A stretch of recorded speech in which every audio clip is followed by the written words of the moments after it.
proceed towards the welcome address.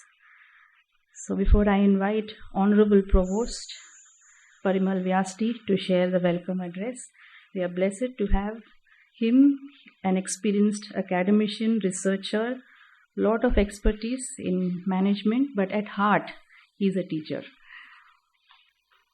Namaste, good morning and Suprabhat. On behalf of the Oro family, I am pleased to welcome each one of you to Oro University. Let me take this opportunity to present before you the bird eye view of the Civil India 20 Conclave themed on Education for Life and Global Citizenship that the Oro University is hosting with blessings of Mata Amritanandamayi Devi, the Honorable Chair C20 India as nominated by Honorable Prime Minister Sri Narendra Bhai Modi ji, and founder of Mata Amritanandamayi Mutt and Amrita Vishwa Vidyapitham. I formally welcome and seek blessings in absentia of Honorable Founder President Sri H.P. Ramaji, with whose vision and blessings the Oro University was established in 2010. We welcome Dr. Premaji, Coordinator, India C20 Amrita Vidyapith, Dr. Janti Raviji, Secretary, Auroville Foundation, our own beloved Oro family member, our Margdarshak, source of inspiration, Padma Bhushan ji, Professor Kapil Kapoor ji. So we appreciate your support and guidance. We cannot think of any event without your auspicious presence at Oro University. Let me take opportunity to appreciate the presence, support and guidance that we have been getting from our own Sri Suresh Mathurji, Chief Operating Officer, and Sri Nayan Bankarji, Chief Financial Officer, Sri Sanjeev Sahaji, Member of Governing Body of the Oro University and President, Gujarat Chapter of Mata Amritanandamayi Mutt, Ahmedabad. Let me place on record, he is the driving force of this C20 Conclave which we have been able to organize at Oro University. Other distinguished invitees, media persons from print and channels, we also acknowledge the presence and efforts put in by Dr. Kiran Singh, Director CELSI and Director of the C20 Conclave, Dr. Monica, Associate Dean, Heads of the school, my colleagues of Oro family, staff of Oro and Oro Hotels, Professor Amrish Mishra ji, the Registrar, and officers of Oro University, my beloved staff volunteers, ladies and gentlemen. Let me try to, take this opportunity to welcome many distinguished invitees because of whose support, because of whose presence we have been able to organize the Civil India 20 Conclave, which fine-tunes with the vision and mission of the Oro Vishwavidyalaya. The inauguration will be followed with the plenary session where we have with us Dr. Hindol Sengupta ji, award-winning author and historian, and he would be enlightening us on educating citizens about the heritage and ancient culture of India. We would be blessed with the presence of Padma Shri Vishnubhai Pandya ji, the former president of Gujarat Sahitya Akademi. He would be speaking on shifting the paradigm from job to service. When we are talking about Civil India 20, under G20, where the focus is on various social issues being confronted by not just our country, but the whole world, I take this opportunity to appreciate the guidance and support that we have received from Amrita Vishwa Vidyapitham and we have planned 2 panel discussions of a paramount importance. The first panel discussion would be on life skills for global citizens with the 21st century. I think there cannot be a better area for discussion under C20, and I appreciate the presence of Brahmachari Sri Ramananda Mitraji, who would be moderating this panel discussion. Our own beloved former provost and Professor Velurkarji, who is with us. Sir, thanks for coming from Mumbai, who is currently the Vice Chancellor of the Atlas Skill Tech University.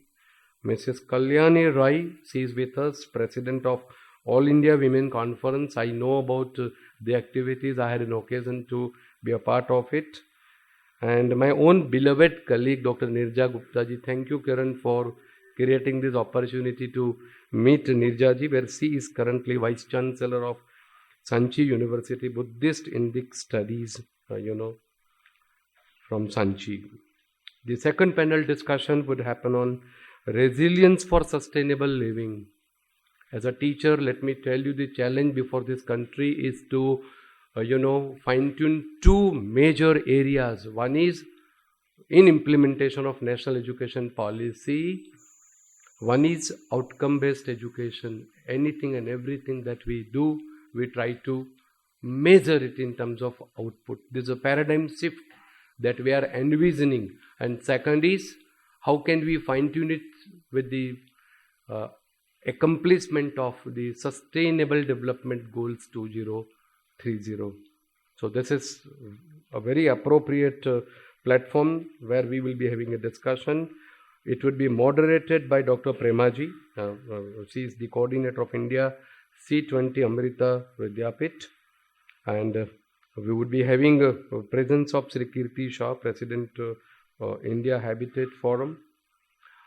I'm very happy to share with you, when I'm talking about NEP, we have a very distinguished Vice Chancellor, a very senior Vice Chancellor, who was a part of the National Education Policy Committee draft.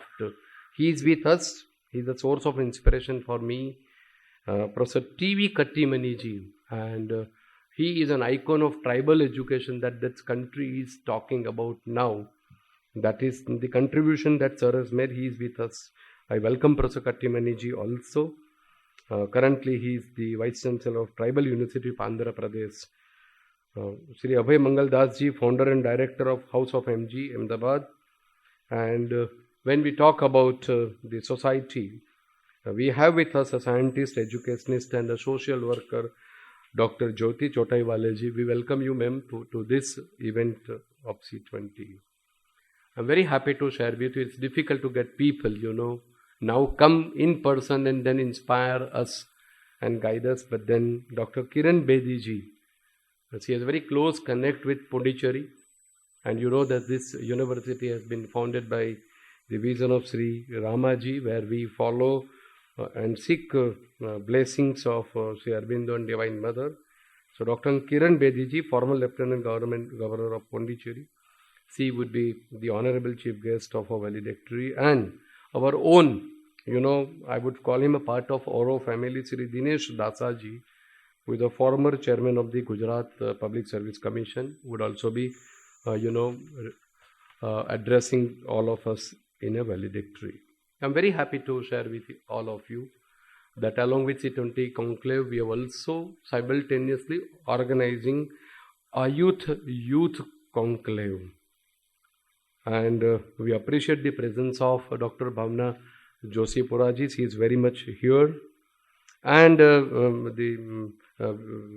from Amrita Vishwavidyapit, we have Brahmachari Dr. Siv Subramani Krishnamurti ji, Sir Swamiji. Keep your blessings on us. And Brahmacharini ji, Amrita Mika Chaitanya ji, Nishima ji, and Meenakshi ji from Amrita Vishwavidyapitam. Let me take this opportunity to share with all of you that Oro University has been founded by the Rama family, as envisioned by our Honorable Founder President Sri H.P. Ramaji, inspired by the vision and teachings of Sri Aurobindo Ghosh and the Mother. And we aim to impart integral education. When it comes to education in our country, Mahatma Gandhi ji, Sarvapalli Radhakrishnan ji, Rabindranath Tagore ji, and one name I'm very happy to share with all of you, Kattimani ji, yesterday, when he visited our campus and then had visited the C. Aurobindo Integral Life Center, CELSI, which is the soul of our university. He shared that couple of meetings that this NEP committee had on and off, the discussion centered around C. Aurobindo. Sir, I'm really thrilled to listen to it. I thought, let me share this with you, that when the NEP committee was discussing about the draft, we cannot think of education or integral education per se without the blessings of C. Aurobindo. And I'm very happy to be a part of an institution. Or a university, provides internal education, skill sets and values that are needed to lead a more purposeful and fulfilling life. I think that is how this is a wonderful opportunity for our family to host this C20 conclave. Let me share with each one of you, at the university we follow 12 living principles. Very interesting. We have principles, but we call it 12 living principles. Whether education, whether it's a means or an end. I think I say that education, it's a process, never ending process. And at Oro we follow 12 living principles, also imbibed as core values to bring transformation in the lives of our students. And these 12 core values are sincerity, humility, gratitude, perseverance, aspiration, receptivity, progress, courage, goodness, generosity, equality, and peace. We expect and humbly request distinguished experts who have gathered here in the C20 conclave to guide and enlighten us, our team of faculty, on how we can help or how you can help us imbibe the curriculum and pedagogy of these 12 living principles that we follow at Oro University, and how it can become a part of life. At times, when we talk about our university,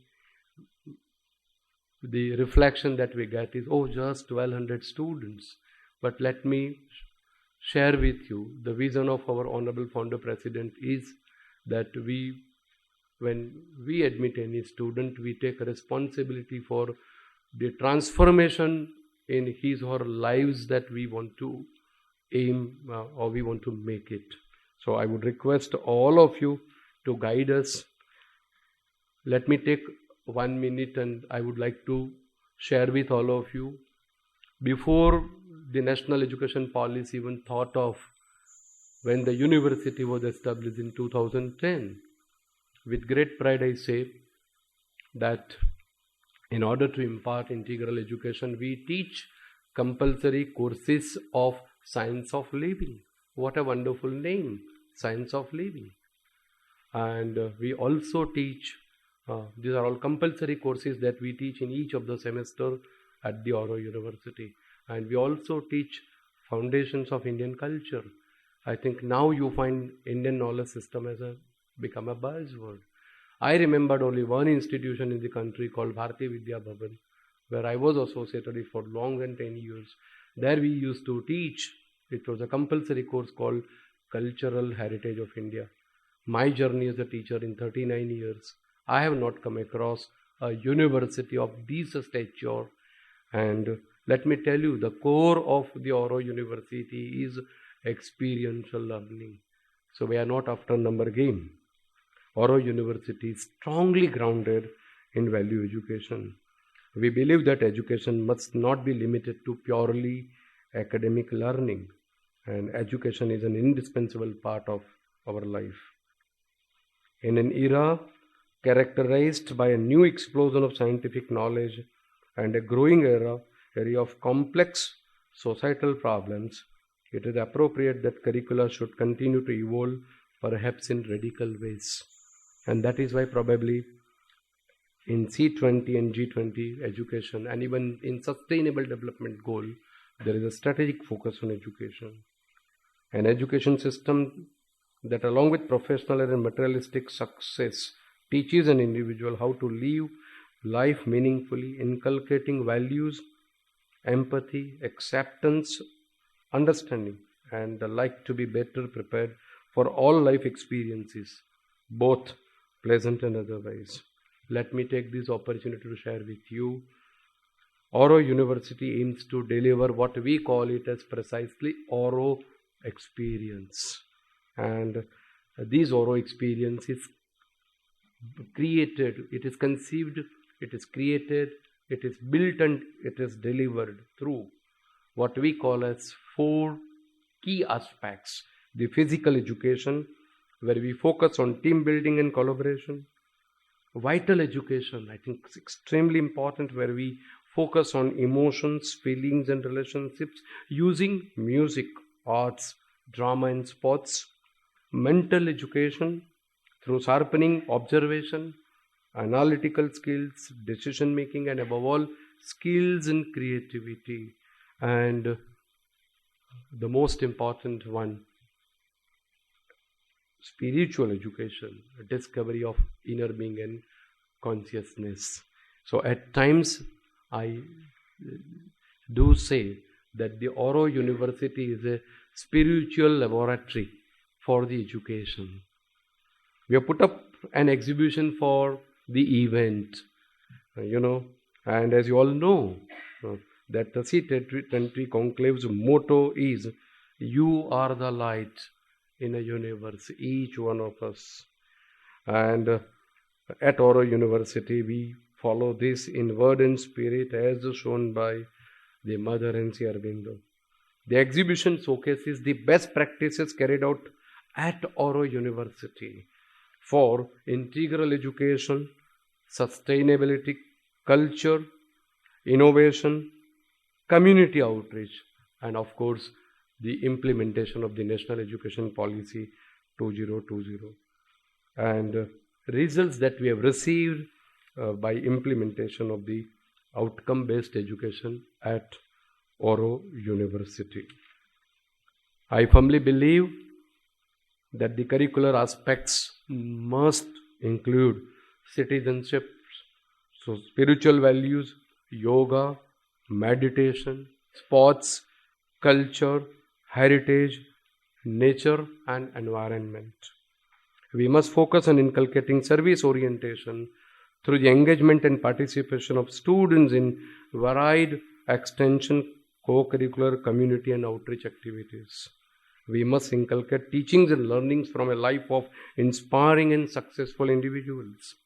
And we need to create what I would call it as centers of well-being in the universities.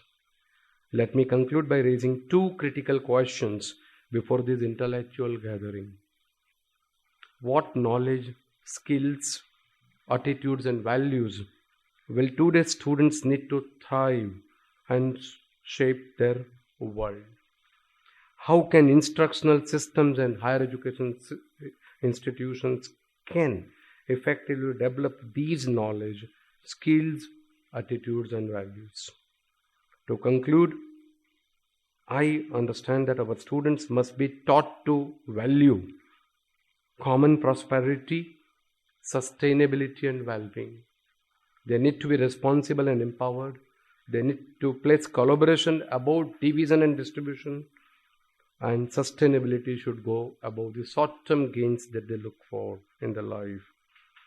We are confident that recommendations that would evolve at Oro University in C20 CONCLAVE shall get integrated in the C20 recommendations on various social issues, including education. And finally, it would also be a part of the report and recommendations to be submitted by the C India 20, because the coordinator is with us. It would also get included in the recommendations that we are going to submit on education under G20. So once again, on my personal behalf, on behalf of the Oro family, on behalf of the President and the Governing Body and Academic Council and the staff and Oro family, once again I take this opportunity to welcome each one of you and convey our sincere thanks and deep sense of gratitude to each one of you, and would humbly request that whenever we conduct any such event in future, please keep your blessings on the Oro University. May God bless all of us. Thank you. Thank you one and all.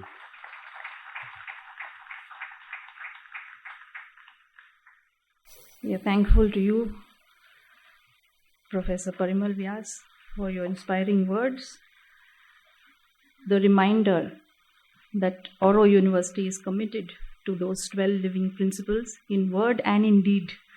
And we will carry those 2 questions that you asked throughout the deliberations of today. As we go ahead now, we have the Chief Patron's video address. Our founder president, the founder president of Oro University, the visionary, the global entrepreneur, the devotee of Sri Aurobindo and Mother, Sri Hasmukh H.P. Rama.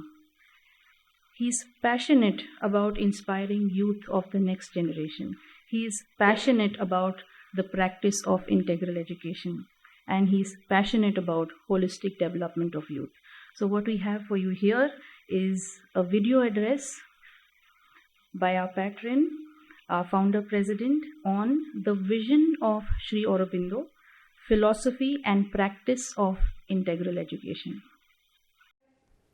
Distinguished guest, thank you for the opportunity to be part of this Education for Life and Global Citizenship Summit. We are proud and honored to host C20 at Oro University. Today we are faced with crises in all areas of our life as well as in the world around us. International relationship, national crisis, economic and social crisis, religions, family crisis, and most importantly, the individual internal crisis where we don't know the right things to do anymore and are torn between conflicting demands. This prevalence of crisis is increasing. In fact, in the last 50 years, we have seen a greater intensification of crisis than in last 500 years. Education is also in crisis, yet education holds the key to overcoming the crisis all around us. What is required is a different mindset, a new attitude and approach to education. The education system began with the development of industrial age and the need for qualified workers. It was a time of mass production of goods, assembly lines, machineries, and factories. This led to a standardized education system in which the child was seen as a raw material on an assembly line to be molded in accordance with the requirements of industry. In this mass production approach to education, the needs of society superseded that of the student. The aim of educational system was to serve as a recruitment system for industry. This market-oriented society slowly began to shift towards a more human-oriented society as we enter the era of information technology. The information age has provided easy access to information through tools and technologies such as internet, computers, and now artificial intelligence. In the past decade, the pace of technological change sweeping across the educational institutions, businesses, and society has been exponential. Yet, remnants of industrial era remain deeply embedded in our educational system. We still view the student as a raw material to be shaped through lectures, exams, diplomas, as per current educational structures.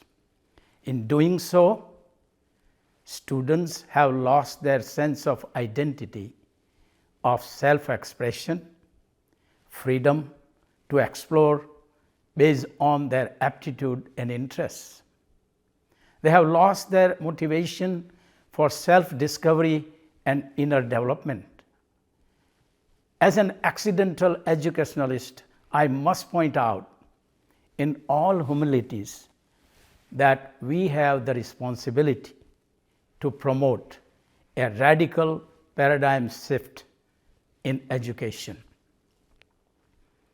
The time has come to prepare students integrally in all aspects of human existence: mental, emotional, physical, and spiritual. In this way, the full purpose and scope of human life can be cultivated in the students, and thus their contribution to the nation and the humanity. We, as educators, must recognize the uniqueness of each student and create an ecosystem that supports and encourages each to develop and realize his full potential. The faculty is to be facilitator to awaken such potentiality in each student through experiential learning. They are to be mentors, guides who foster and nourish the inner and outer development of the student. Parents expect us to deliver values of life and guide students on how to manage their emotions, develop their character and personality for a successful and enlightened life, to lead their life integrally and socially, to be responsible leaders. Industry and society also expect us to prepare students with skills and competency, with experience required, learning to be proficient in their chosen profession or field of work. What is the paradigm shift that we must undertake in education? Sri Aurobindo says, the central aim of knowledge is the recovery of self, of our true self-existence. Now, this requires the integral development of the student on all levels of being: mental, emotional, physical, and spiritual. Such development covers the entire range of comprehensive education. A true and living education requires the enhancement and widening of the student's mental faculties, such as concentration, silencing the mind, memory, imagination, discernment, reasoning, and critical thinking, and mental receptivity. A true and living education inspires the vital being to manage and develop the life force, the emotional behavior and feelings through multifaceted creative expressions in such fields as art, music, dance, poetry, and brings a heightened appreciation of beauty, a sense of joy, love, and compassion for all with equanimity. A true and living education also includes the body, its training and development to support the mind, the heart, and the spirit.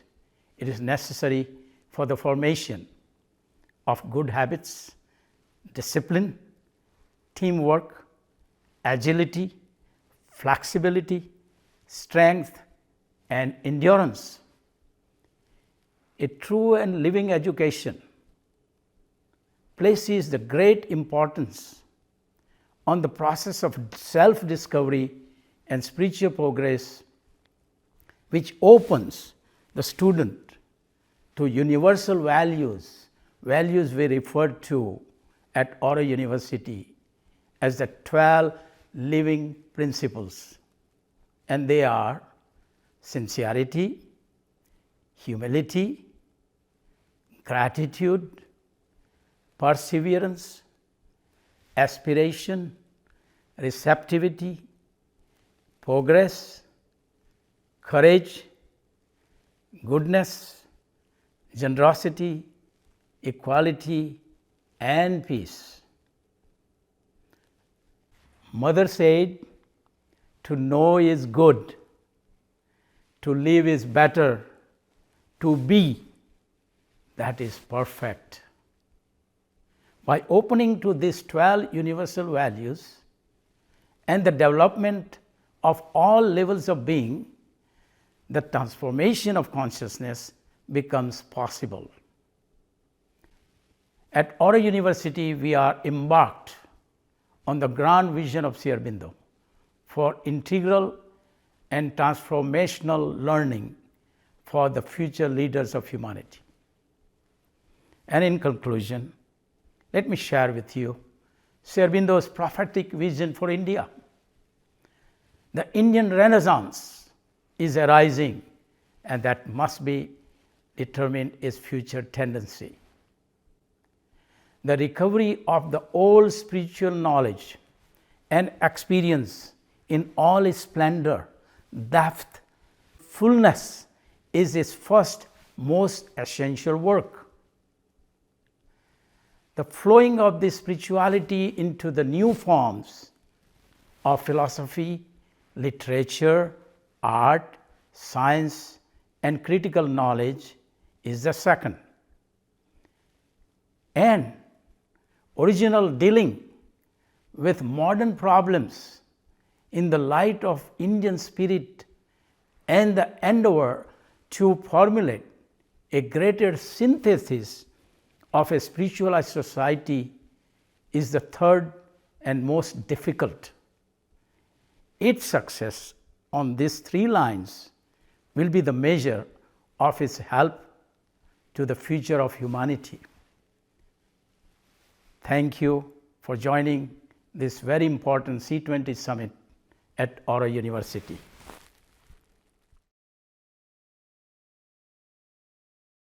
We are thankful to Sri Hasmukh Ramaji. In fact, he calls himself the accidental educationist. I'm wondering what he would do if it wasn't accidental. He has mentioned several critical issues in relation to education and also reminded us of the founding principles of this university. I think I speak on behalf of all my colleagues when I say we are proud to be part of the family of Oro and have the opportunity to reach out to so many people. We have a request now from Manish ji, if he can please play the video message of Amma, and after that we will introduce the next speaker. Thank you. ബ്രഹ്മസ്വരൂപനും ആത്മസ്വരൂപങ്ങളായിരിക്കുന്ന എല്ലാവർക്കും നമസ്കാരം. മാനവരാശി പലതരത്തിലുള്ള വെല്ലുവിളികൾ നേരിടുകയാണ്. ഈ അവസരത്തിൽ മനുഷ്യന് രണ്ട് കാര്യങ്ങളാണ് പ്രധാനമായി ഉണ്ടാകേണ്ടത്. തിരിച്ചറിവും തിരുത്താനുള്ള മനസ്സുമാണവ. ലോകജീവിതം നയിക്കുന്ന എല്ലാവരും ഉൾക്കൊള്ളുക എന്ന പ്രപഞ്ച നിയമം അനുസരിച്ച് മതിയാവും. മനുഷ്യൻ അവൻ്റെ പുറന്നുള്ള നിയമം അടിച്ചേൽപ്പിക്കാൻ ശ്രമിച്ചാൽ അവസരവും അവശ്രുതിയും ഉണ്ടാകും. മനുഷ്യൻ പ്രപഞ്ചഘടനയിൽ കടന്നു കയറുന്ന ഫലമാണ് ഇന്ന് നമ്മൾ അനുഭവിക്കുന്നത്. അതുകൊണ്ട് പരിസ്ഥിതി മാറ്റുന്നതിനൊപ്പം മനസ്ഥിതിയും മാറ്റാൻ ശ്രമിക്കണം. ഞാൻ സ്കൂളിൽ പഠിക്കുമ്പോൾ 4ാം ക്ലാസ്സിൽ പഠിക്കുമ്പം ഒരു 60 കുട്ടികളാണ് ആ ക്ലാസ്സിലുള്ളത്. അവരൊരു 25% ഉച്ചയ്ക്ക് ക്ലാസ് വിടുമ്പോൾ വീട്ടിൽ പോയി ഭക്ഷണം കഴിച്ചിട്ട് വരും. ചിലപ്പോൾ ഒരു 15%, 20% കുട്ടികളോളം ഭക്ഷണം കൊണ്ടുവരും. ബാക്കി കുട്ടികളെ ഉച്ചയ്ക്ക് ക്ലാസ് വിടുമ്പോൾ പൈപ്പിൽ പോയി വെള്ളവും കുടിച്ച് വൃക്ഷത്തിൽ തണലിൽ പോയിരിക്കും. ചിലപ്പോൾ അവർ രാവിലെ ഒന്നും കഴിച്ചവരല്ലായിരിക്കും. 2 വീട്ടിനപ്പുറത്തുള്ള ഒരു കൂട്ടുകാരിയുണ്ട്. അവൾ കൂടുതൽ ഭക്ഷണം കൊണ്ടുവരും. ആ കൊണ്ടുവരുന്ന ഒരു ഭാഗം ബാക്കി 3/4 ഭാഗം കളയുക ചെയ്യുന്നത്. അപ്പം ഞാൻ ആ മോളോട് പറഞ്ഞ്, കൂട്ടുകാരോട് പറഞ്ഞ്, നീ ഇത്രയും ഭക്ഷണം കളയുന്നില്ലേ, നീ ആരെങ്കിലും ഒരാളെ വിളിച്ച് കൊടുക്കുക, ഞാനും കൊടുക്കാം. അവർ 2 ഞാനും മോളും ചെയ്ത്. അങ്ങനെ 2-3 ദിവസം കഴിഞ്ഞപ്പോൾ വേറെയും 2-3 പേര് അതുപോലെ ചെയ്ത്. അങ്ങനെ വ്യത്യാസം ഉണ്ടാകും. ഒരു 15 ദിവസം കൊണ്ട് അങ്ങനെ ആരൊക്കെ ഭക്ഷണം കഴിക്കാതെ ഉണ്ടാകുമോ അവരെല്ലാം മറ്റുള്ളവർ വിളിച്ച് കൊടുക്കാൻ തുടങ്ങി. പിന്നെ ഭക്ഷണം കഴിക്കാത്തവർ ആ ക്ലാസ്സിൽ ആരും ഉണ്ടായിരുന്നില്ല. നമ്മൾ വിചാരിച്ചാൽ നമുക്കൊരു മാറ്റം കൊണ്ടുവരാൻ സാധിക്കും. നമ്മളിൽ ശാസ്ത്ര സാങ്കേതികതയുള്ള കുതിച്ചുകയറ്റവും ഇൻ്റർനെറ്റിൻ്റെ ദുരുപയോഗവും അതുപോലെ വിദ്യാർത്ഥികളിൽ പടർന്നു പഠിക്കുന്ന ലഹരി വസ്തുക്കൾ, ഇതെല്ലാം കൂടി ഒരു സങ്കുചിതമായ പരിസ്ഥിതിയാണ് ഇന്നുള്ളത്. മനസാക്ഷിയും മൂല്യബോധം എന്ന് പറഞ്ഞ ഒരു പുതിയ തലമുറ ഇവിടെ വളർന്നു വരുന്നു. അതുകൊണ്ട് പല രൂപത്തിലും അക്രമങ്ങൾ പെരുകുന്നു. പുതുമ പഴമയെ ചവിട്ടി മതിക്കരുത്. രോഗം വന്ന് ചികിത്സിക്കുന്നത് നല്ലതല്ലേ, രോഗം വരാതെ സൂക്ഷിക്കുമെന്ന് പറഞ്ഞ് കേൾക്കാറുണ്ടല്ലോ. പുതിയ കണ്ടുപിടുത്തങ്ങൾ പുതിയ പ്രശ്നങ്ങൾ സൃഷ്ടിക്കും. അത്തരം പ്രശ്നങ്ങൾ സമൂഹത്തിൽ നിരന്തര തലവേദനയാകുന്നതിന് മുമ്പ് അതിൻ്റെ പ്രതിവിധികൾ കണ്ടെത്തണം. അട്ടപ്പാടിയിൽ അവർ ഈ കാട്ടിലൊക്കെ ഓരോന്നും വെച്ചാനൊക്കെ പോകും. അവർക്ക് പഠിക്കാൻ താല്പര്യമില്ല, അവർക്ക് അറിഞ്ഞും കൂടാ അതിൻ്റെ വലിയ. അപ്പോൾ നമ്മളെ വരുത്തിയിട്ട് ആ കാട്ടിനിടയിൽ ഓരോരോ മുറികൾ നമ്മൾ കെട്ടുമായിരുന്നു. അവരുടെ സമയത്തിനൊത്ത് എന്തെങ്കിലും മിഠായോ ഭക്ഷണമോ കൊടുത്തിട്ട് അവരെ വരുത്തി പഠിപ്പിച്ച് കൊടുക്കുമായിരുന്നു. പിന്നെ നമുക്ക് 400 കുട്ടികളുള്ളൊരു ഓർഫനേജ് ഉണ്ട്. അവിടത്തേക്ക് കുഞ്ഞുങ്ങളെ കൊണ്ടുവന്ന് അവിടെ വെച്ച് ആകെ പഠിപ്പിച്ച് വിട്ടിട്ടുണ്ടായിരുന്നു. പക്ഷേ ഇപ്പോഴും അതേപോലെ ചില ഗ്രാമത്തിൽ കാണുന്നുണ്ട്. ഒരേ മുറിയുള്ളു, പക്ഷെ 4, 5, 6, 7 4 ക്ലാസ്സിൽ പഠിക്കുന്ന കുട്ടികൾ ഒരു റൂമിലിരിക്കുക. തെക്കോട്ടും വടക്കോട്ടും കിഴക്കോട്ടും പടിഞ്ഞാട്ടും നോക്കിയിരിക്കുക. ഇവരെ പഠിപ്പിക്കുന്ന ഒരു സാറായിരിക്കും. അവർക്ക് ശരിക്കുള്ള വിദ്യാഭ്യാസമില്ല. ഇപ്പം 4ാം ക്ലാസ്സിൽ ഒരു പീരീഡ് പഠിപ്പിച്ചിട്ട് അടുത്ത് തിരിഞ്ഞ് ചെന്ന് 5ാം ക്ലാസ്സിൽ ഒരു പീരീഡ്, 6ാം ക്ലാസ്സിൽ ഒരു പീരീഡ്, 7ാം ക്ലാസ്സിൽ ഒരു പീരീഡ്. ഈ സാറിന് അത്ര വിദ്യാഭ്യാസം ഇല്ലതാനും. അപ്പോൾ ഇവർ വലിയ ക്ലാസ്സിലേക്ക് പോകുമ്പം ഇവർക്ക് മറ്റുള്ള കുട്ടികളുമായിട്ട് പിടിച്ചു നിൽക്കാൻ സാധിക്കത്തില്ല. ഇവർക്ക് അത്ര കഴിവില്ല. അപ്പോൾ അവരോടൊത്തിരിക്കാൻ, അപ്പോൾ ഇവർക്ക് പഠിക്കാൻ പറ്റാതെ ഡിപ്രഷനായിട്ട് തിരിച്ചു വരികയാണ് ചെയ്തത്. അപ്പം നമ്മൾ കോളേജിൽ നിന്ന് ഇപ്പോൾ ഓൺലൈനായിട്ട് അവർ ക്ലാസ് കൊടുക്കാൻ തുടങ്ങി. അപ്പം അങ്ങനെ കുട്ടികൾക്ക് അത് ഇമ്പ്രൂവ് കാണാൻ തുടങ്ങി. ഇപ്പോൾ കൊറോണ കഴിഞ്ഞ ശേഷം കുട്ടികൾ വേറൊരു രൂപമായിട്ടാണ്. ആ കുട്ടികളാണെന്ന് തോന്നുന്നില്ല. എല്ലാ രീതിയിലും സ്വഭാവം മാറ്റമുണ്ട്. അവർക്ക് മാനസികമായിട്ടുള്ള പക്ഷെ അവർക്ക് ഡിപ്രഷൻ്റെ തുടക്കമാണ്. ഈ ഫോണെ മാത്രം നോക്കി നിന്ന് പഠിക്കാൻ ഇൻട്രസ്റ്റ് ഇല്ല, അത് തന്നെ നോക്കിയിരിക്കുന്നു. പിന്നെ ലഹരിക്ക് അടിമയായി. അപ്പോൾ സ്റ്റാർട്ടിങ്ങിൽ നമ്മൾ ഈ കൗൺസിൽ കൊടുക്കുകയാണെങ്കിൽ അവർ പിന്നെ ഡിപ്രഷനിലേക്ക് മാനസിക രോഗത്തിലേക്ക് പോകത്തില്ല. അപ്പോൾ അല്ലെങ്കിൽ ഇപ്പോൾ കൊടുത്താൽ നമുക്ക് ഉടനെ തന്നെ അവർ നമുക്ക് രക്ഷിക്കാൻ പറ്റും. അല്ലെങ്കിൽ ജീവിതകാലം മുഴുവൻ അവർ മാനസിക ആകേണ്ടി വരും. പ്രകൃതിയുമായി ഡിസ്കണക്റ്റായി പോകുന്നു, സ്നേഹമായി ഡിസ്കണക്റ്റായി പോകുന്നു, ഈശ്വരമായി ഡിസ്കണക്റ്റായി പോകുന്നു, ജീവിതമായി ഡിസ്കണക്റ്റായി പോകുന്നു. ഈ കണക്ഷനെല്ലാം ശരിയാക്കാനുള്ള മാർഗമായ ആധ്യാത്മ മൂല്യമായി ഡിസ്കണക്റ്റ് ആകും. ജീവിക്കാനുള്ള വിദ്യാഭ്യാസം, ജീവിതത്തിലുള്ള വിദ്യാഭ്യാസം. ജീവിക്കാനുള്ള വിദ്യാഭ്യാസം എന്തെങ്കിലും പഠിക്കണം, ജോലി നോക്കണം. അങ്ങനെ ജീവിതത്തിനുള്ള വിദ്യാഭ്യാസം മനസ്സിനെ എയർ കണ്ടീഷനാക്കുന്നതാണ്. മറ്റേ പുറത്തെ എയർ കണ്ടീഷൻ, മനസ്സിനെ എയർ കണ്ടീഷൻ ആക്കുന്ന തത്വമാണ് അത്. പണ്ടും ഇന്നും എന്നും ഭാരതമണ്ണിൻ്റെ മന്ത്രം ലോകമേ ഒരു തറവാട് എന്നുള്ള ഈ സത്യം മാതൃകാപരമായ ലോകത്തിന് കാട്ടിക്കൊടുക്കാൻ കിട്ടിയ മഹത്തായ അവസരമാണ് C20യുടെ നേതൃത്വ സ്ഥാനം. പ്രധാനമന്ത്രി ശ്രീ നരേന്ദ്രമോദിയുടെ നേതൃത്വത്തിലുള്ള സർക്കാർ ഏറ്റെടുത്ത ഈ സംരംഭം ലോക ജനതയെ മാറി ചിന്തിക്കാൻ പ്രേരിപ്പിക്കുന്ന ഒന്നാകട്ടെ. ആ പരിവർത്തനത്തിന് പുതിയൊരു ദീപനാളം നമുക്കിവിടെ തെളിയിക്കാം. അതിലൂടെ ലോകമെമ്പാടുമുള്ള എണ്ണമറ്റ പ്രകാശനാളങ്ങൾ ജാജ്വല്യമാകട്ടെ. C20 എന്ന ഈ മഹായജ്ഞത്തിൻ്റെ ശങ്കുലനാളം ലോകമെമ്പാടും സ്പന്ദിക്കട്ടെ. അടഞ്ഞ മാനവ ഹൃദയങ്ങളെ അത് മലർക്കെ തുറക്കട്ടെ. അതിൻ്റെ പ്രകാശം ലോകമെമ്പാടും പരക്കട്ടെ. കൃപ മക്കളെ അനുഗ്രഹിക്കട്ടെ. We are grateful for that simple but meaningful message of sharing and caring. And as we go ahead now, I would like to introduce the next speaker, a very important person in relation to C20, the coordinator for India C20, Dr. Prema Nedungadi.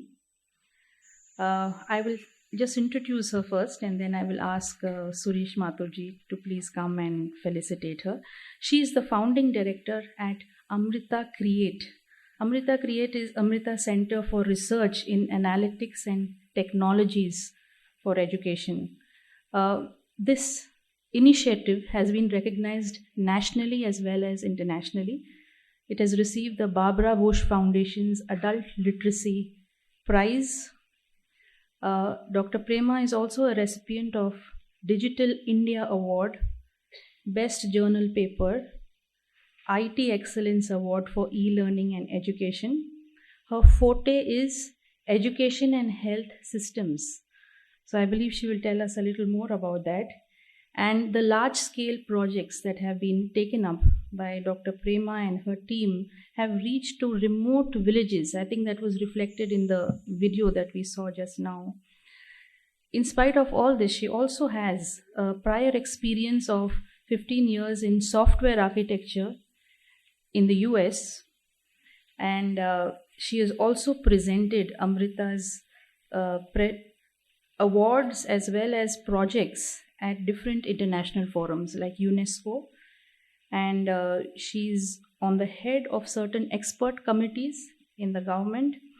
And this initiative puts together both technology and health, reaching out to vulnerable people across 22 states of India. So I'd like to warmly welcome you, ma'am. Please come to the stage. I would now ask Chief Operating Officer Suresh Mathurji to please come forward and felicitate ma'am, our volunteers.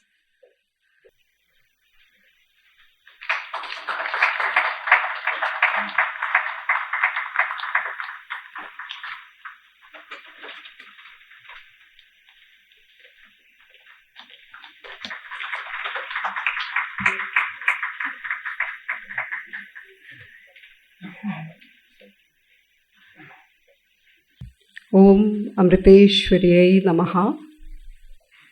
My humble pranams to the chair of Civil 20, our guiding light and inspiration, Sadguru Shri Mata Amritanandamayi Devi.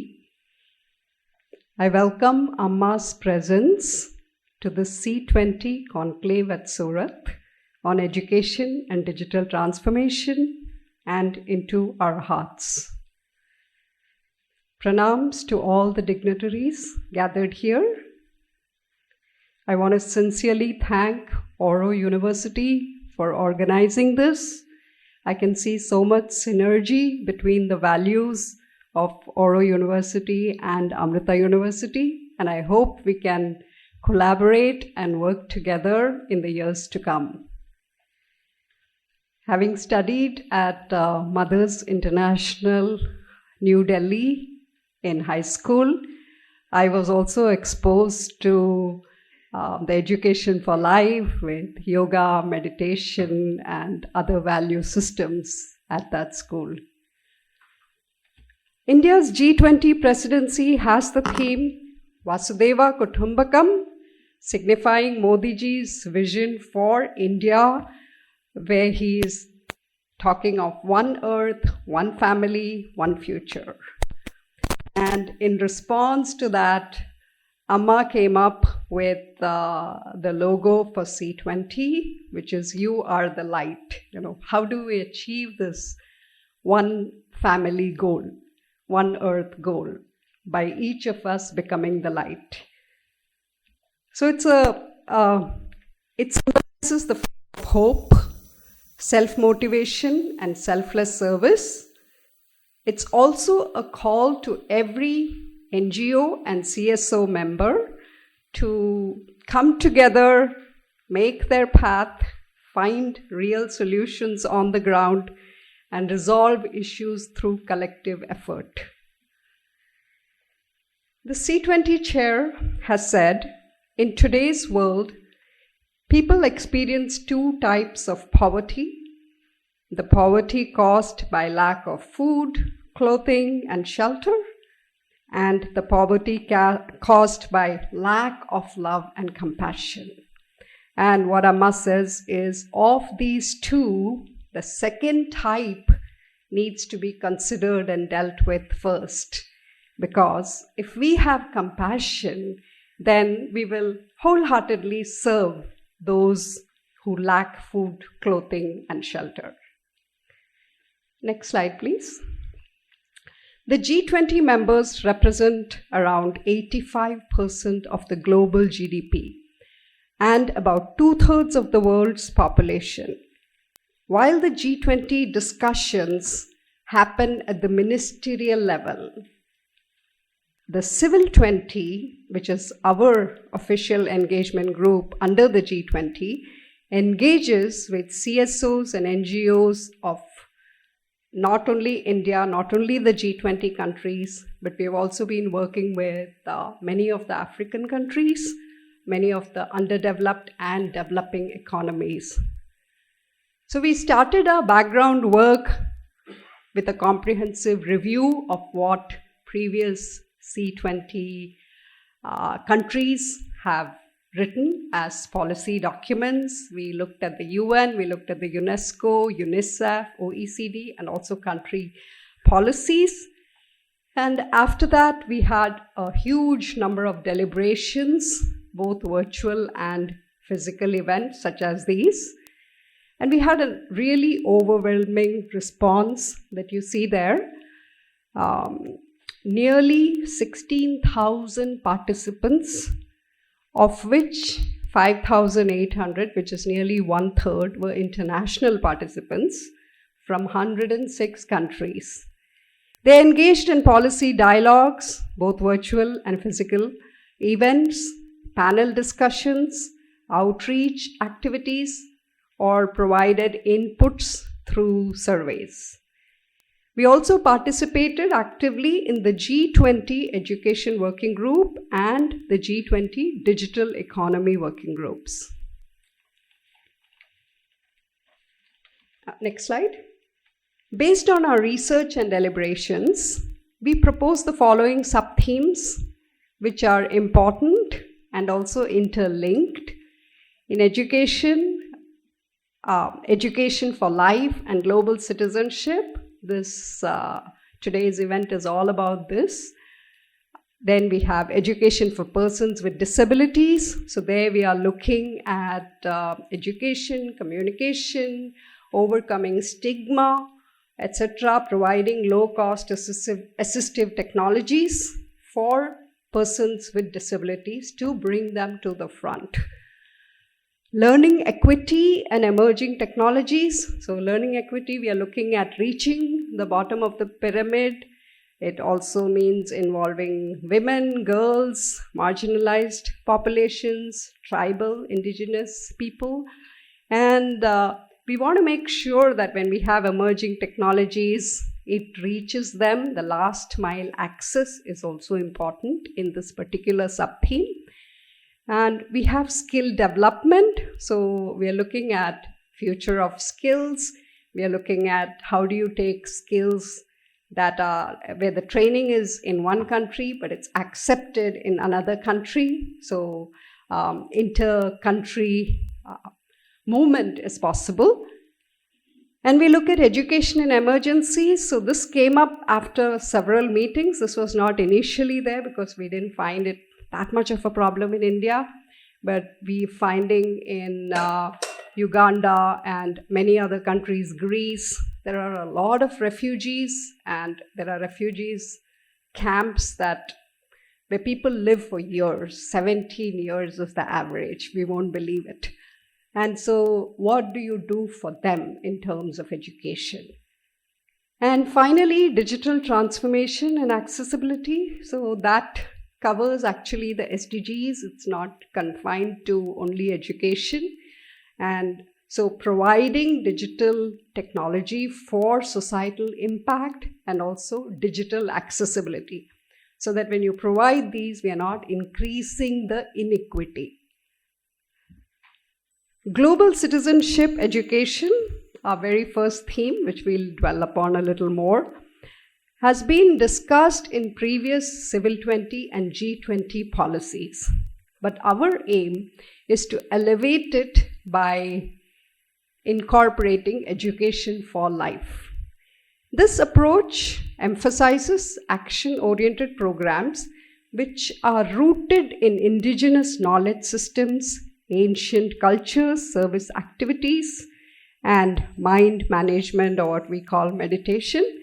Its primary objective is to cultivate compassionate individuals who actively promote inclusion, accessibility, and equity. It also advocates for inclusive, human-centered digital design and a value principle action approach to guide digital technology. By prioritizing these themes, we establish a strong foundation for successful implementation of all the other sub-themes. That is why this first sub-theme is so important, because it is our foundation. Education for Life seeks to create a meaningful education system going beyond materialistic success. It teaches students to embrace values, empathy, acceptance, understanding, a lot of things that Oro University is already doing. Instilling spiritual values, compassion, mindfulness activities, promoting inclusiveness, acceptance, sensitizing the community, respect for nature, respect for animals, balancing technology use. It's very useful, but then the discrimination that we heard Amma speak about, emotional resilience, building emotional resilience among children, integrating cultural diversity. I think some of the programs, the side event that Ayudh has is a core example of that. All over the world, they work with not one culture, promoting one culture, but actually working with intercultural themes. Next slide, please. So I wanted to also share an udaharan. What we've been doing is collecting best practices from around the world. So this is one practice, this is one real example from the US. It's Words Uncaged. It's a formal education program for people sentenced to life in California prison. It's founded by Dr. Bidhan Roy. What he does is empower people currently and formally incarcerated, and he does this through art, education, and community engagement while they are in the prison. Many times, these people have committed even murder. As teenagers, they've been into drugs. Sometimes they don't know what they're getting into. And they themselves often have been the victims of violence, such as racism or poverty. And many of them were excluded from mainstream education. And they got into drugs and such groups. And now what has happened is many of these beneficiaries are out of prison and also employed. So these, remember, are people that were sentenced for life. So we found this as a very good example of education for life, where the faculty and students that are contributing to this are also learning, and the prisoners themselves who have been victims in the past but also have committed crime are also being changed to be useful to society. And along with that, I wanted to share a similar experience, similar projects from Embracing the World, which is Amma's global network of charitable activities. So there's a similar project called Circle of Love in the North America. And it's a program where volunteers become pen pals to prisoners, creating hope and peace in prisons. We also, in Kerala, Amrita Mutt has trained all the prisons, every single prison, in yoga and meditation. The number of prisoners has actually reduced. The number of women prisoners also has reduced, and skill development was also given. In fact, there was somebody in the prison system that won an award for this work. So normally what I'm trying to say is the cyclic nature of trauma, even this we can overcome with compassionate education for life. And finally, next slide. Once again, I want to thank Oro University for organizing this. I also want to thank Swami Amrita Swarupanandapuri. He is Amma's main and first disciple. He could not be with us. He is the Amma's representative for C20. He is also the Troika member of C20. And he sent a message this morning, which I want to share with you. He said he prayed for Amma's grace and guidance to be with us throughout this conference. Thank you. Many thanks to you, Dr. Prema, for your simple and effective message. It was so good to hear about Amritaji's observation that the lack of love and compassion is also a disease. Thank you for the udaharans you shared, the message of inclusion, which we can practice in daily life. We now go forward to the next part of our schedule. Previously in the schedule, we had Dr. Jayanti Ravi and a video address by her. For some reasons, we will not be able to have that now. So we move on to the chief guest address. So it is our privilege to have with us Professor Kapil Kapoor, the chief guest for today's event. Professor Kapil Kapoor is the chief advisor of Professor A.K. Singh Oro Chair for Indic Studies. He's also been the Pro-Vice Chancellor of JNU, the former Professor of English for the Center of Linguistics and English. He's also been Professor for the Special Center for Sanskrit Studies from JNU. He has guided 42 PhDs, 30 MPhils. He's been Dean of the School of Language, Literature and Culture Studies in JNU, the Editor-in-Chief of Encyclopedia of Hinduism, and he's worked on other projects of UNESCO. He's been a visiting professor at institutions outside. He's been a member of the Advisory Board for India Studies in foreign universities, member of the governing body of the Indian Institute of Advanced Studies in Shimla, the Central Institute of English and Foreign Languages, Hyderabad, and many, many more. When you meet and interact with Dr. Kapil Kapoor, as we did yesterday, the one thing that will impress you is that he adores and respects and enjoys the affection of his students more than anything else. So he has 63 years of teaching experience. I don't think any of us here would come close to that. So we are so happy and privileged, sir, and we welcome you very specially to come to the stage. Padma Bhushan awardee.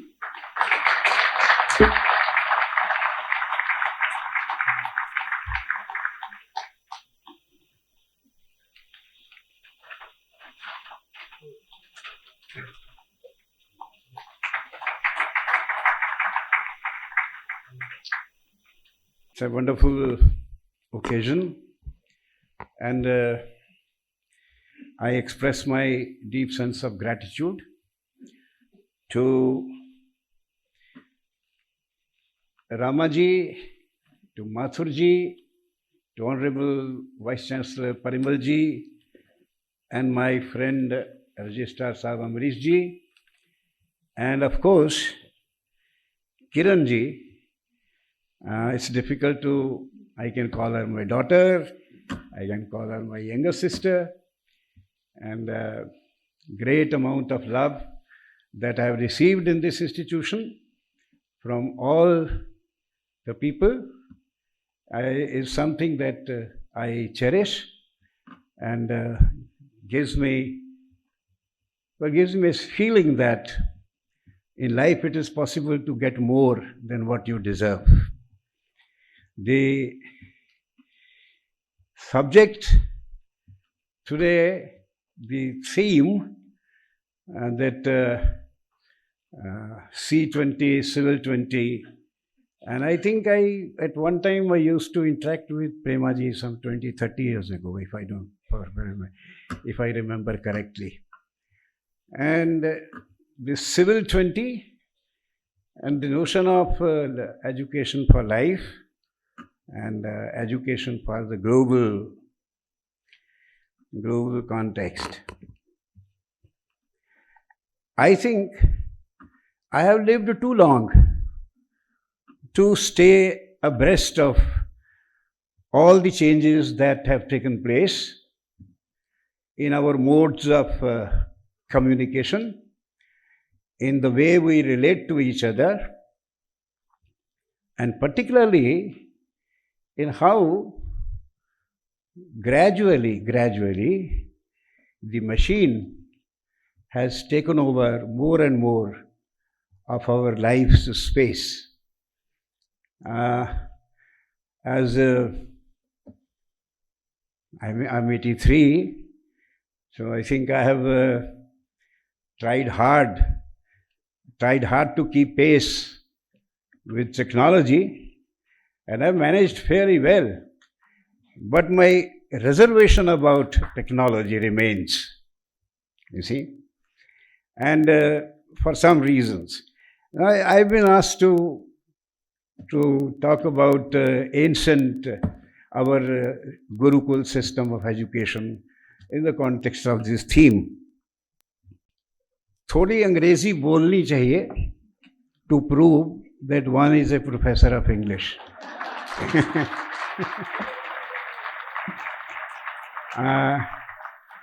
उसके बाद अपनी भाषा में आना ज़रा comfortable है, and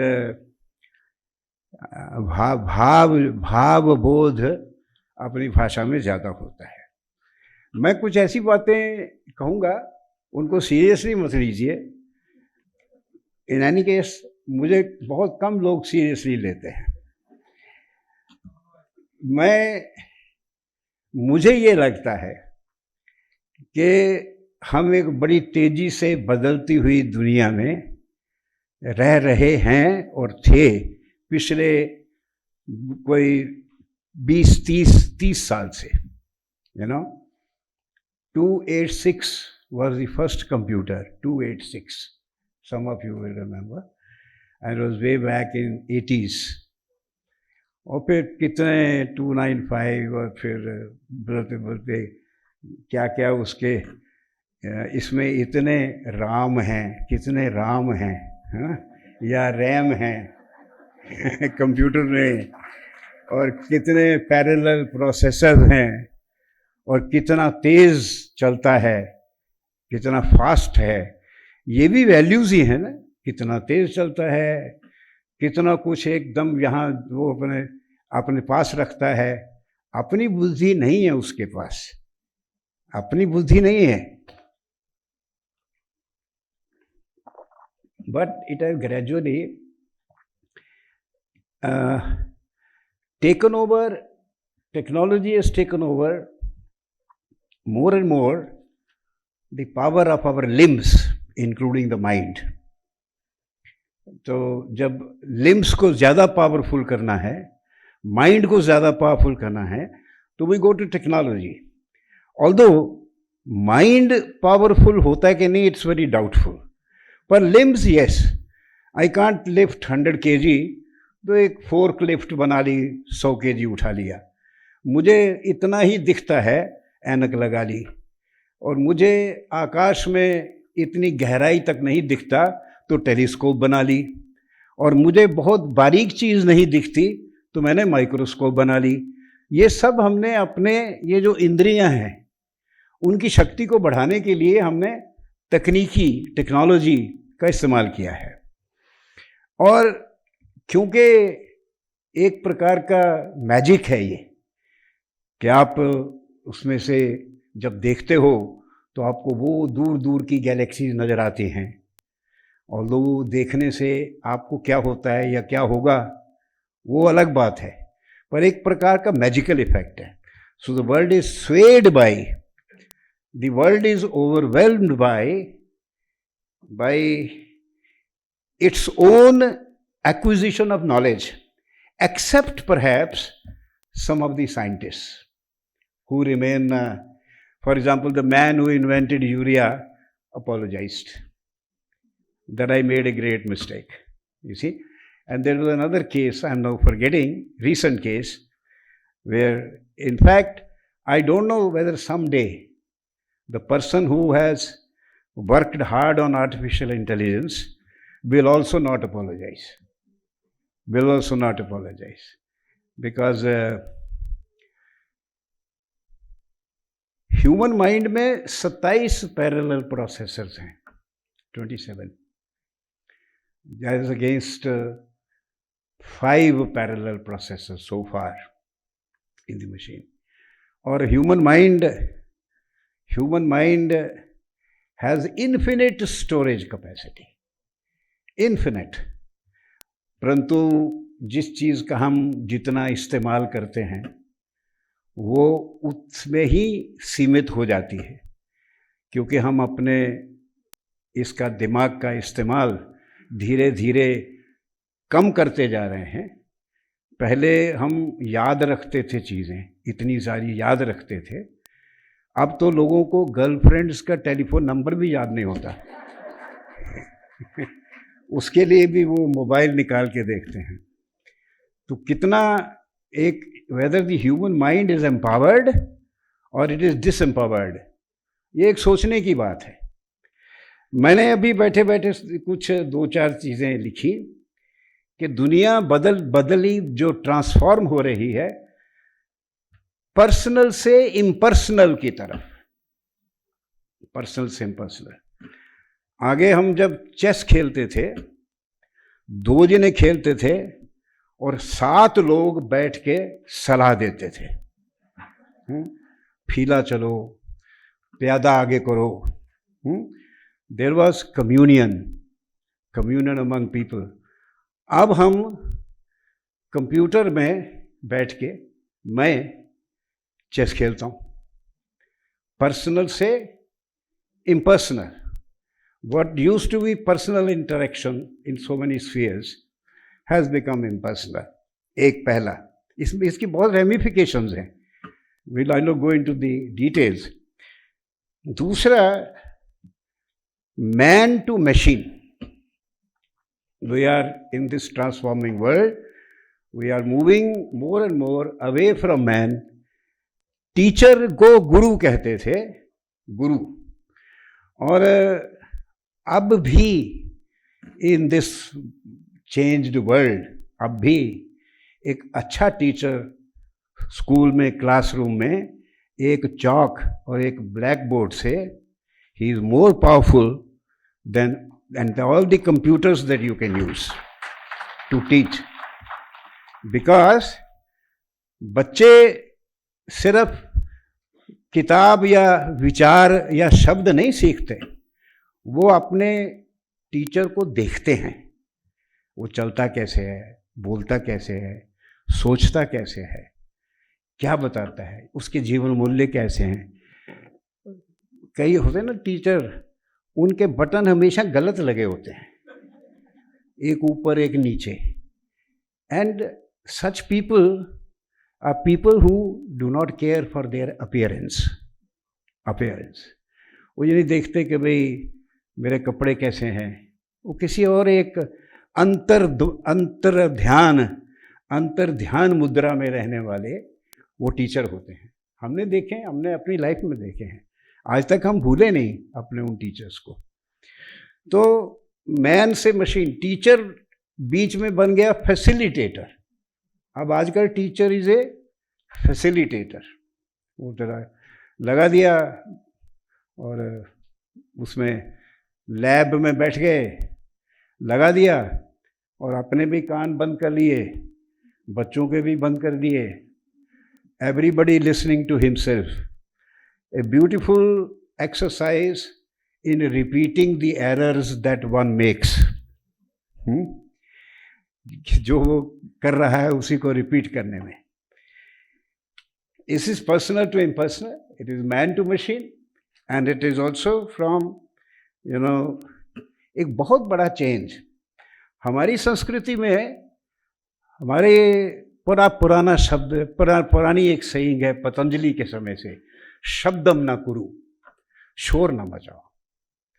और घरों में, हमारे घरों में बचपन में, हाँ, माता पिता बड़े कहते थे कम बोलो, कम बोलो, डोंट, बिकॉज जो प्राण वायु हम इस्तेमाल करते हैं बोलने के लिए, वो प्राण वायु ही हमारे ब्रेन को ऑक्सीजन देती है। और जितनी देर हम बोलते हैं, हमारा जो माइंड ब्रेन है उसको हम डिप्राइव करते हैं ऑक्सीजन से। तो जितना ज़्यादा बोलते हैं तो उसने कम बोला, कम बोलो, कम बोलो। पर आजकल की दुनिया नॉइजी हो गई है। It's a noisy world. We are teaching everybody to express himself, to use words, to talk even when you have nothing to say, isn't it? So the world has become a silently noisy world. ये जो internet है आपका, पूरी जो space है, इसमें इतना नाद है, इतना शोर है कि कोई हिसाब नहीं। और प्रमोशन साउंड की बहुत होती है। अब मैं एक रूरल गर्ल्स यूनिवर्सिटी में था, तो वहाँ 2-4 लड़कियों हॉस्टल से कूद के जान दे दी।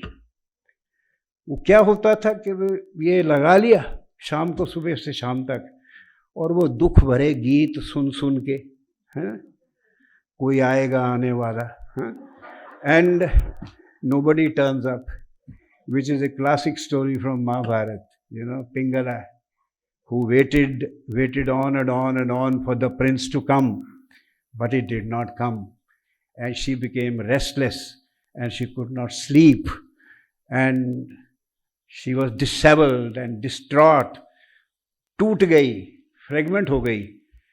Then one day Pingala sleeps peacefully, फिर एक दिन वो बड़ी शांति से सो गई, उसको नींद आई। क्यों? She substituted non-desire for desire। उसने डिजायर की जगह नॉन डिजायर सब्स्टिट्यूट कर दी। अब ये बातें हम लोगों ने अपने दादियों से, नानियों से, माँ बापों से सुनी। ये कोई मशीन नहीं बताएगी हमको, कोई मशीन नहीं बताएगी। What I am driving at is that we cannot reverse the process। जो लहर चल रही है उसको वापस हम नहीं ले जा सकते, पर कम से कम हमें समझना चाहिए कि वो लहर की प्रकृति क्या है और वो क्या हमारी संस्कृति से मिलती जुलती है कि उससे अलग है। मैं मानता हूँ कि जो आजकल हो रहा है, दुनिया जिस डायरेक्शन में जा रही है, वो हमारी संस्कृति के विरुद्ध है। हमारी मौखिक परंपरा, ओरल ट्रेडिशन जो थी, जिसमें पूरे ज्ञान ग्रंथ हम लोग अपने दिमाग में स्टोर करते थे, CD या DVD या वीडियो या उसमें नहीं करते थे. You see, the oral knowledge culture which we have inherited, you see, in which the creation of knowledge, the storage of knowledge, the transfer of knowledge, and the dissemination of knowledge is from man to man by word of mouth, from mind to mind, from mind to mind. So when we speak, we don't communicate. We establish a communion of the spirit. Only then our communication has succeeded. तो एक तो ये, then I am surprised कि इतनी बातें सूझ गई कि जो बदल रही हैं. मिनिमम से maximum. The world is shifting from minimum to maximum. Recently, there was a very interesting news from Japan. Japan has officially decided on minimalist philosophy. That now onwards, the Japanese society will live on the minimalist principle. अपने को समझाना पड़ता है ना, अंग्रेजी शब्द तो पढ़ लिया, मिनिमलिस्ट क्या मतलब है इसका. तो मैं और मिसेस कपूर, हम 2 जने हैं घर में, दोनों ही 83 साल के हैं. खाना कम खाते हैं, चाय ज़्यादा पीते हैं, और दिन में 6 बार चाय पीते हैं तो 12 कप लगते हैं, 12 कप. पर अगर आप हमारे घर में सारे बैग बक्से देखेंगे, किचन देखेंगे, तो आपको 40 कप मिलेंगे. 40. तो ये जो जितना चाहिए उससे ज़्यादा है ना रखना, ये भारत की संस्कृति नहीं थी. वो जब आवे संतोष धन, सब धन धूरी समान. कंटेंटमेंट. आई हैव सीन, उस जो मैं आपको लड़कियों की यूनिवर्सिटी का बता रहा हूँ, कि वो लड़कियाँ गांव का परिप्रेक्ष्य था उस यूनिवर्सिटी का. गांव में इन a village, and 4,000 girls staying in hostels. They come from villages. और वो simple लड़कियाँ, totally unself conscious, clear eyed, not like the city influenced. क्योंकि सिटी में लड़कियाँ डर के रहती हैं शहर में. यहाँ नहीं, गुजरात अच्छी स्टेट है, पर दिल्ली में तो आदमी को भी खतरा है रात को, है ना. तो लड़कियों का तो अलग बात है. तो लड़कियों का वो डर के रहना जो है वो, पर गांव में जब आप देखते हो, they have a fearless, clear eyed, unselfconscious look. तो उन लड़कियों को पढ़ाने वाले कौन है, पढ़ाने वाली टीचर कौन है? जो JNU से DU से पढ़ के जाते हैं लड़कियां, लेडीज. और वो क्या सिखाती हैं? तुम्हारे साथ बड़ा इनजस्टिस होता है, बहुत धक्का होता है लेडीज के साथ. और ये गांव वाले जो हैं, रूरल पीपल, हाँ, इनको डेवलप करना है ना, डेवलप करना है. ये बड़े बैकवर्ड हैं, है ना, बैकवर्ड हैं. वो बैकवर्ड हैं क्योंकि गांव में अभी भी माँ बाप की सेवा होती है, बड़े बैकवर्ड हैं, है ना. और शहरों में 3 कमरे के फ्लैट में माँ बाप के लिए जगह नहीं होती, कुत्ता रखा जाता है. I have actually seen this in Delhi कि कैसे लाएं. पेरेंट्स कहें जी गांव में हैं, तो अच्छा गांव में तो आपका भाई हो, नहीं हमारा भाई भी बाहर है, तो वो कैसे उनको, नहीं गांव में तो लोग बड़ी देखभाल करते हैं, तो आप उनको यहाँ क्यों नहीं ले आते? अरे देखिए हमारा ये 2.5-3 कमरे का फ्लैट है, एक में तो कुत्ता है, हैं, और कैसे उनको लाके, उनको अच्छा भी नहीं लगेगा.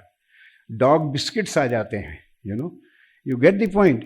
This is development ना, double edged.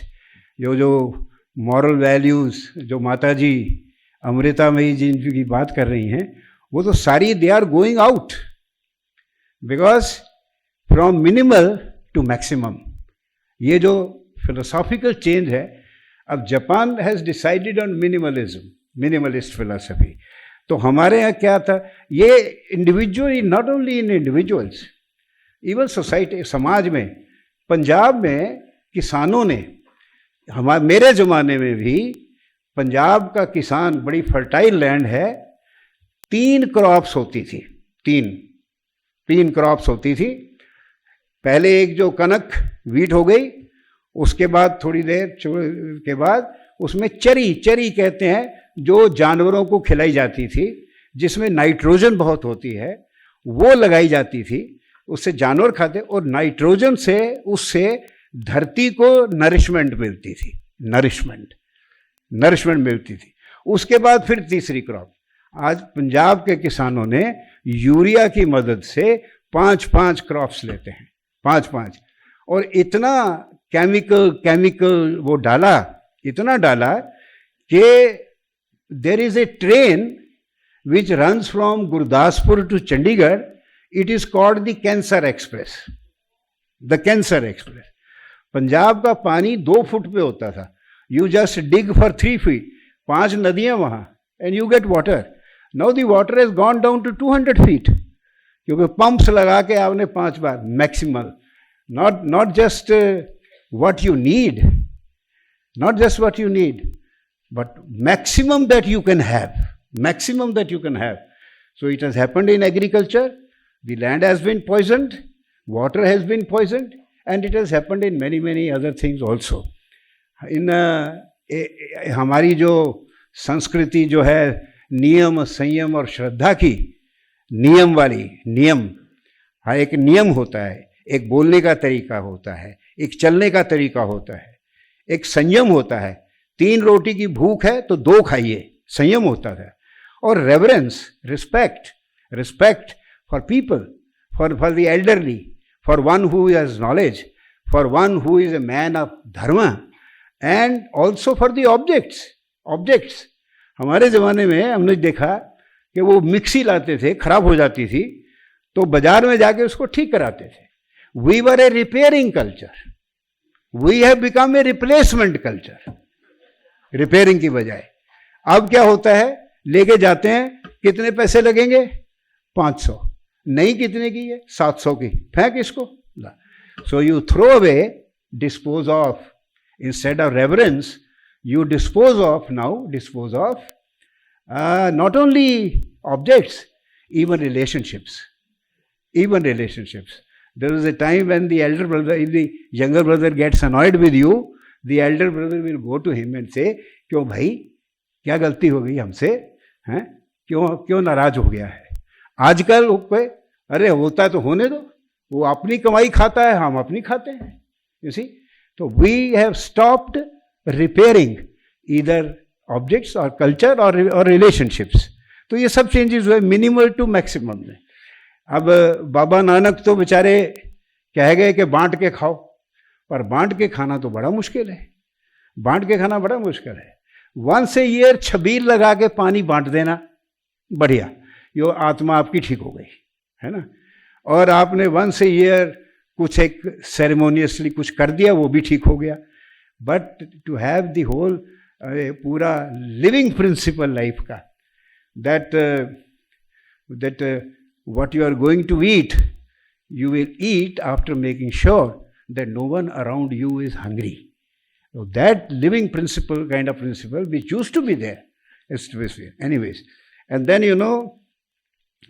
knowledge to data. We are moving from knowledge to data, information. And what we call knowledge today is not knowledge, it is data, information. And what is education? Education is now only data management. Data bank बनाओ, data इसको रखो, permute करो, उसको इधर से उधर करो, उसको हम यूज़ करेंगे. So this way, so these are some of the changes. Now I think I will just, I'll say that if you look at our own system of education, जो Gurukul, by the way, how are you? Good to see you and all. Till 19th century, our traditional schools were very much alive. Very much alive. Wood's dispatch of 1854. I think Hindole, I think, has virtually digested it. Wood's dispatch of 1854 says that in India, in Bengal province, there were 2,57,000 schools. 2,57,000, gurukuls, या तोल कह लीजिए, पाठशाला कह लीजिए, थे. And the range of subjects that those they used to teach, that included, for example, rhinoplasty also, surgery में, replacement of किसी को चोट लग गई तो नया बनाना, पार्ट बनाना. विशाखापट्टनम का जो गुरुकुल था, it was known for this. And in the Kangra Gurukul, they used to teach steel making. But Wood's ka dispatch, it is parallel to Macaulay's. Macaulay, don't think that Macaulay was not aware कि भारत कितना great country है, यहाँ की education कितनी अच्छी है. He was, but he was a very wise, he was a very good administrator, and he loved his own country. And so he wanted to do for his country what his country needed. His country needed that India should be ruled. Indian people should be ruled properly. And to rule them, you have to make them forget what they are. And to make them forget what they are, you have to change their education. Education system ko badalna hai. So I am a great admirer of Macaulay. He loved his country. And he knew what to do. And he did it. If the English people had gone by Wood's dispatch, Wood's का dispatch, in the House of Commons debate हुआ था कि 97% literacy in India. Can you imagine? In 1832, there was 97% literacy in India. And then in 1835, there was English Education Act, the beginning of all this modernization. You see, English Education Act, it was a one-page document, one page, that हम ऐसे, because the goal of education, अब जब आप अभी इसकी बात कर रहे हैं तो अब गोल, what is the goal of education? Education किस लिए? उससे आप किस प्रकार के व्यक्ति बनाना चाहते हैं? सफल व्यक्ति बनाना चाहते हैं कि संतुष्ट व्यक्ति बनाना चाहते हैं? किस प्रकार का व्यक्ति आप बनाना चाहते हैं पढ़ाने से, शिक्षा देने से? तो उसमें उनका जो वुड्स का डिस्पैच था लिटरेसी का, ये 1835 में उन्होंने कहा हम इनको ऐसे पढ़ाएंगे कि ये ओपिनियंस, मॉरल्स, वैल्यूज और इंटेलेक्ट, इन चार चीज़ों में ये हमारी तरह होंगे. अंग्रेज सिर्फ दिखने में हिंदुस्तानी होंगे. वो कौन होंगे? They are called interpreters. In that one page document हम इंटरप्रेटर्स बनाएंगे. अब इंटरप्रेटर्स का हिंदी अनुवाद करेंगे. दो शब्द हैं, एक दलाल और दूसरा बिचौलिया, है ना. और आज भी हमारे जैसे अंग्रेजी पढ़े लिखे लोग between the top creamy layer of 10 class of people and 90% of Indians, हम लोग बिचौलिए हैं. Even today, we are. And I think this is a very disturbing fact. We can talk infinitely about, education, access, quality, but the basic facts remain unchanged. What did 1835 Act did? The most damaging thing was, हम ऐसे तो लोग बनाएंगे, पर बनाएंगे कैसे? तो second clause was, हम इनको अपनी भाषा में नहीं पढ़ाएंगे. You see, we will not teach them in their languages, medium. That day, your Indian languages were assassinated. And the Indian mind was made subservient, incapable.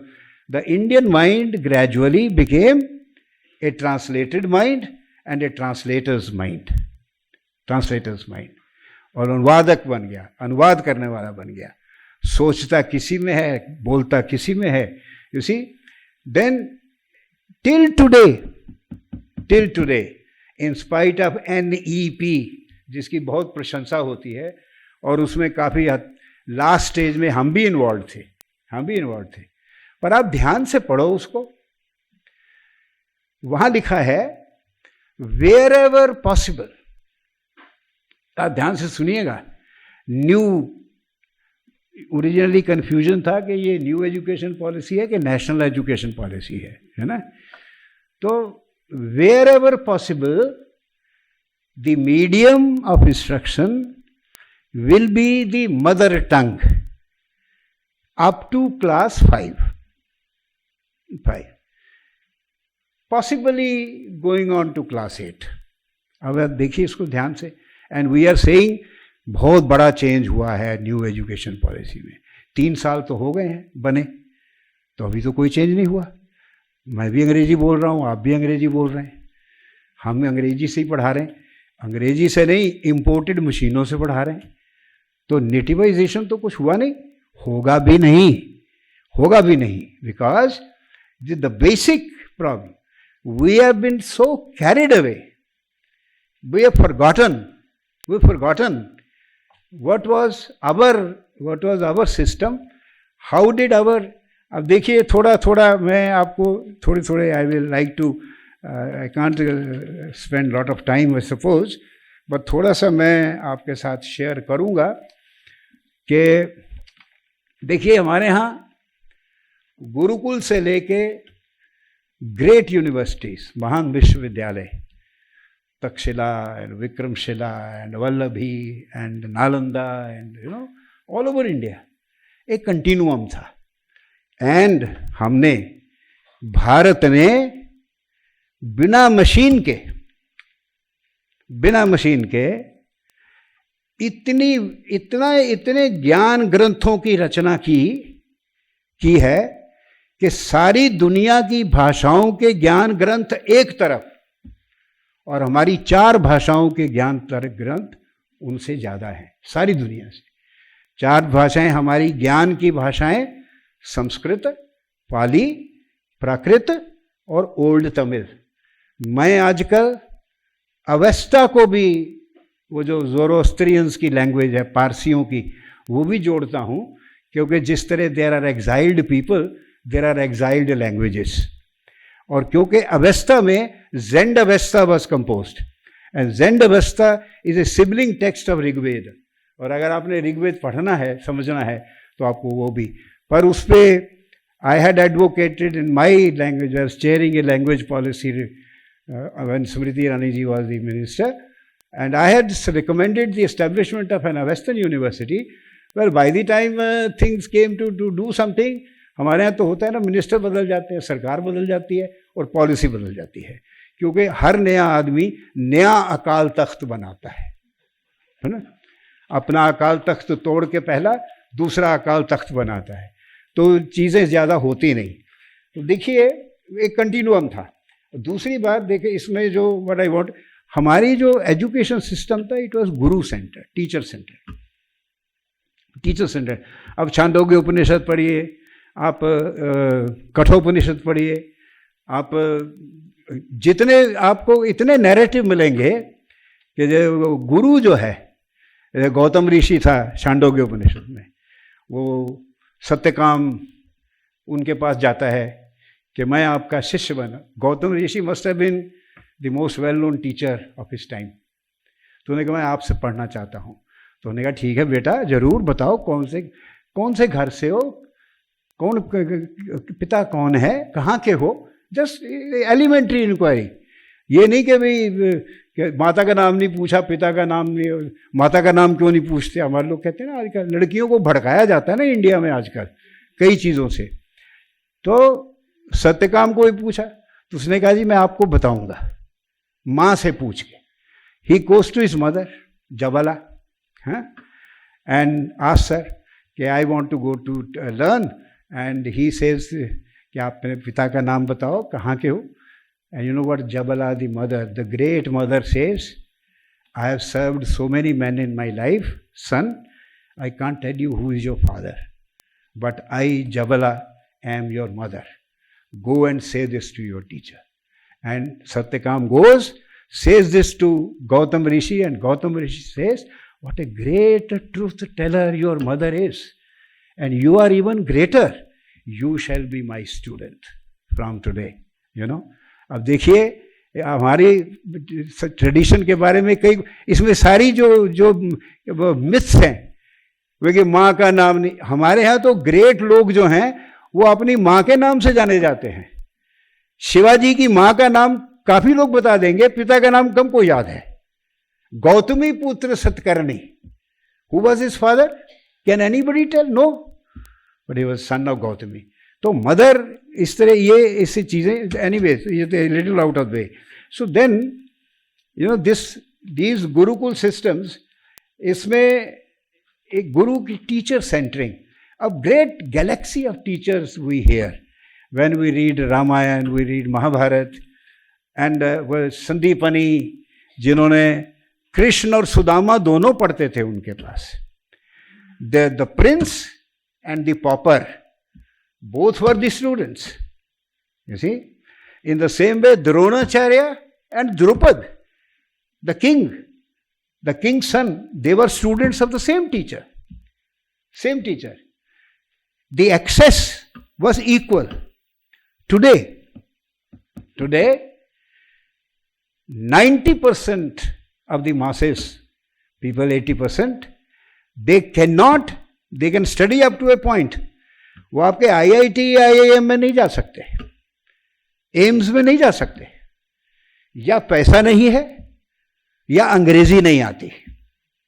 You see, in IIT Roorkee, 49 students were turned out after 1 year because they failed. And they were asked, because they were bright ones, they had taken the entrance test, cleared it. तो उनको पूछा गया अभी क्यों, तो उन्होंने कहा कि हम तो अपनी हिंदी मीडियम से पढ़ के आए थे और यहाँ हमको तो अंग्रेजी में ही पढ़ाया जाता था, अंग्रेजी की ही किताबें, तो अंग्रेजी में ही लिखना तो हमसे तो नहीं हुआ.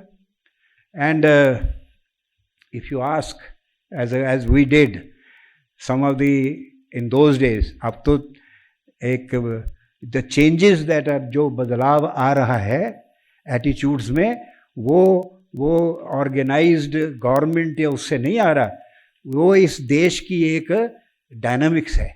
जैसे समुद्र की एक डायनामिक्स होती है ना, बड़ी बड़ी लहरें बनती हैं और लहर के ऊपर कोई लकड़ी का शतीर होता है, वो सोचता है कि देखो मेरी शक्ति, देखो मैंने कितनी बड़ी लहर खींच ली.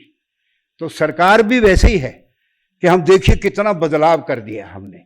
वो नहीं करते, वो नीचे से आता है, pressure from below, and that is the dynamics that is making the changes and not any policies otherwise. तो इसमें ग्रेट टीचर्स, मैंने गौतम का नाम लिया, संदीपनी का लिया. Krishna himself is a great teacher. You know, in that Bhagavad Gita, in that dialogue, Krishna himself is a very great teacher. And what a teacher. He answers 17 questions. अभी हमने सुना, कहा गया कि भाई हमारा जो एजुकेशन था उसमें बच्चों को सोचने की नहीं सिखाया जाता था, सब कुछ बताया जाता था. That's not true. That's not true. The method in the Gurukuls used to be one of Chintan, Manan and dialogue. Jigyasa was the first. Then, you know, the Guru will give a mantra in the morning to Krishna and Sudama and others. कि भैया अब जाओ गाय चराओ सारा दिन. Think about it. And come back and tell me next day what you have understood and what you have not understood. So dialogic imagination is the characteristic Indian imagination. But you can't hold a dialogue with a machine. You need a living teacher. Nothing like a living teacher. मैंने कहा ना, गांव में एक अच्छा teacher, एक चौक और एक ब्लैक बोर्ड के साथ, he can ring miracles, miracles. And in any case, ये elitist तो है ही. In spite of Lyotard's claim that knowledge will be democratized by the computer. Not at all. In fact, the most democratic system of knowledge and education is the oral. उसमें आपको reading ability भी नहीं चाहिए, आपको सिर्फ सुनने की शक्ति चाहिए. और भगवान ने आंखों के ऊपर तो पर्दा दिया है, कान पर पर्दा नहीं दिया है. सुनने से आपको आप ग्रहण करते हैं ज्ञान ओरल ट्रेडिशन में. And it is the most democratic. That's why in India in old centuries, education was neither elitist nor for the elite. It was the most democratic kind of education. Where Gurukul mein, where a person who today you will call an illegitimate child, Satyakam, today's terminology, can have entrance because it's only oriented on merit.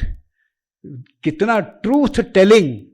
Because आप सब जानते हैं, हम भी जानते हैं कि हम किसी को झूठ बोलना सिखाना नहीं पड़ता, किसी को भी नेचुरली आता है हमको झूठ बोलना, पर सच बोलना सिखाना पड़ता है. It's a great attainment.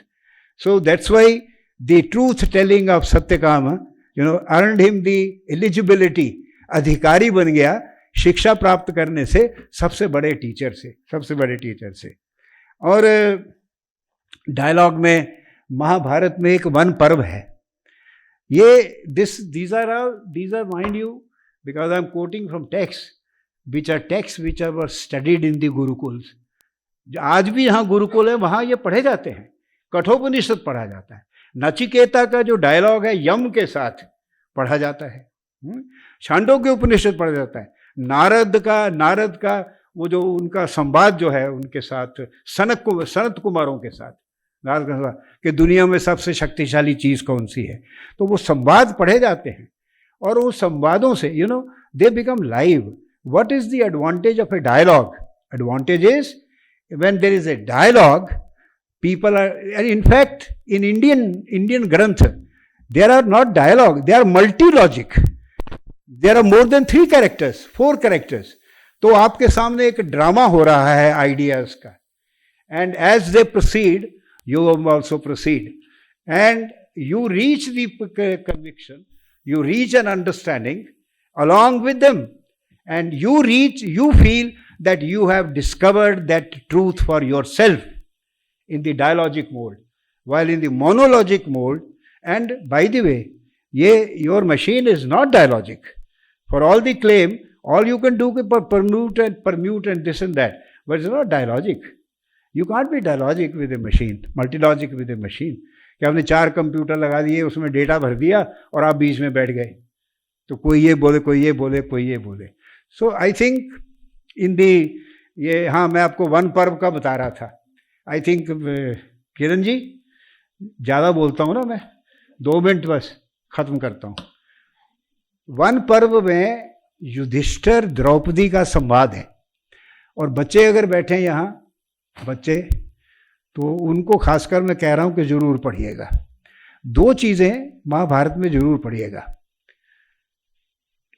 एक तो कौरव सभा, जब द्रौपदी सबसे कहती है, बड़े बूढ़ों से, कि भाई ये जो हुआ मेरे साथ, जो मुझे दांव पे लगाया जुए में मेरे पति ने, क्या ये धर्म है? और उसे कोई जवाब नहीं देता. धृतराष्ट्र जवाब नहीं देते, भीष्म पितामह जवाब नहीं देते, कृपाचार्य जवाब नहीं देते, कृतवर्मा जवाब नहीं देते, कोई नहीं जवाब देता. नोबडी. फाइनली कौन उठता है? द यंगेस्ट कौरव, कौरवों का सबसे छोटा भाई, वो उठता है. अब मैं इंसिपिएंट डिमेंशिया है तो मुझे नाम अभी उसका भूल रहा है. सबसे छोटा लड़का विकर्ण, हाँ, वो कहता है कि भाभी कुछ पूछ रही है, आप जवाब क्यों नहीं देते? कि ये धर्म हुआ क्या? धर्म हुआ है. तो अगर आप नहीं देते तो मैं जवाब देता हूं, ये अधर्म है. उस पे कर्ण, जिसके ऊपर आजकल के मॉडर्न स्कॉलर्स बड़ी दया करते हैं कर्ण पर, कि उसे बहा दिया, वो इतना अच्छा आदमी था, है ना, और उसको उसका कवच मांग लिया. Karna was highly selfish person. For his own, kingdom, getting a kingdom, he did everything. जो अपनी माँ की बात नहीं माना कि माँ ठीक है तुम्हारे 5 बेटे रहेंगे, मतलब एक को तो मैं जरूर मारूंगा, he said. You see? तो कर्ण क्या कहता है उसको, विकर्ण को, कि तुम उस चील के बच्चे की तरह हो जो अपना ही घोंसला नोचता है. तुम होते कौन हो बोलने वाले? हम नहीं बोल रहे, तुम क्यों बोलते हो? तो एक तो ये कौरव सभा पढ़िएगा. तो चलते चलते द्रौपदी कहती है कि वो सभा नहीं जिसमें वृद्ध ना हो, और वृद्ध नहीं जिसमें ज्ञान ना हो, और ज्ञान नहीं जिसमें धर्म ना हो. These are the last words of Draupadi. इनको सुन के गंधारी धृतराष्ट्र को कहती है ये सती नारी श्राप दे के जा रही है, नाश हो जाएगा, इसको वापस बुला के इसको, वो पूरी कहानी, वो 3 वर लो, वो 2 ही लेती है, तीसरा नहीं लेती है, कि क्षत्राणियाँ 2 से ज़्यादा वर नहीं लेती हैं, तो 2 लेके चली जाती है. एक तो फिर वन पर्व में द्रौपदी युधिष्ठिर संवाद है. इसके साथ में Kiran ji I will walk off. Discussion क्या है, द्रौपदी युधिष्ठिर से कहती है, रात का टाइम है, जब एग्जाइल में है, जंगल में बैठे हैं, और इतना बड़े पतीले में उसने चावल बनाए और कुछ तो था नहीं, दे वर इन एग्जाइल, और वो खा के 5 पांडव और बैठे हैं. तो द्रौपदी कहती है युधिष्ठिर को कि तुम तो धर्मराज हो, है ना, धर्म का रास्ता अपनाया, और ये तुम्हारे भाई ये भी धर्मराज है, तुम उठ के चले कौरव सभा से, ये भी अपनी आंखें नीचे करके पीछे पीछे चले गए, जबकि इनमें एक में इतनी ताकत थी कि वो पूरी कौरव सभा को पलट देते, पर क्योंकि बड़ा भाई गया है तो वो भी पीछे चले गए. ये भी धर्मराज है, पर आपको धर्म के रास्ते पे मिला क्या? आपको धर्म से मिला क्या?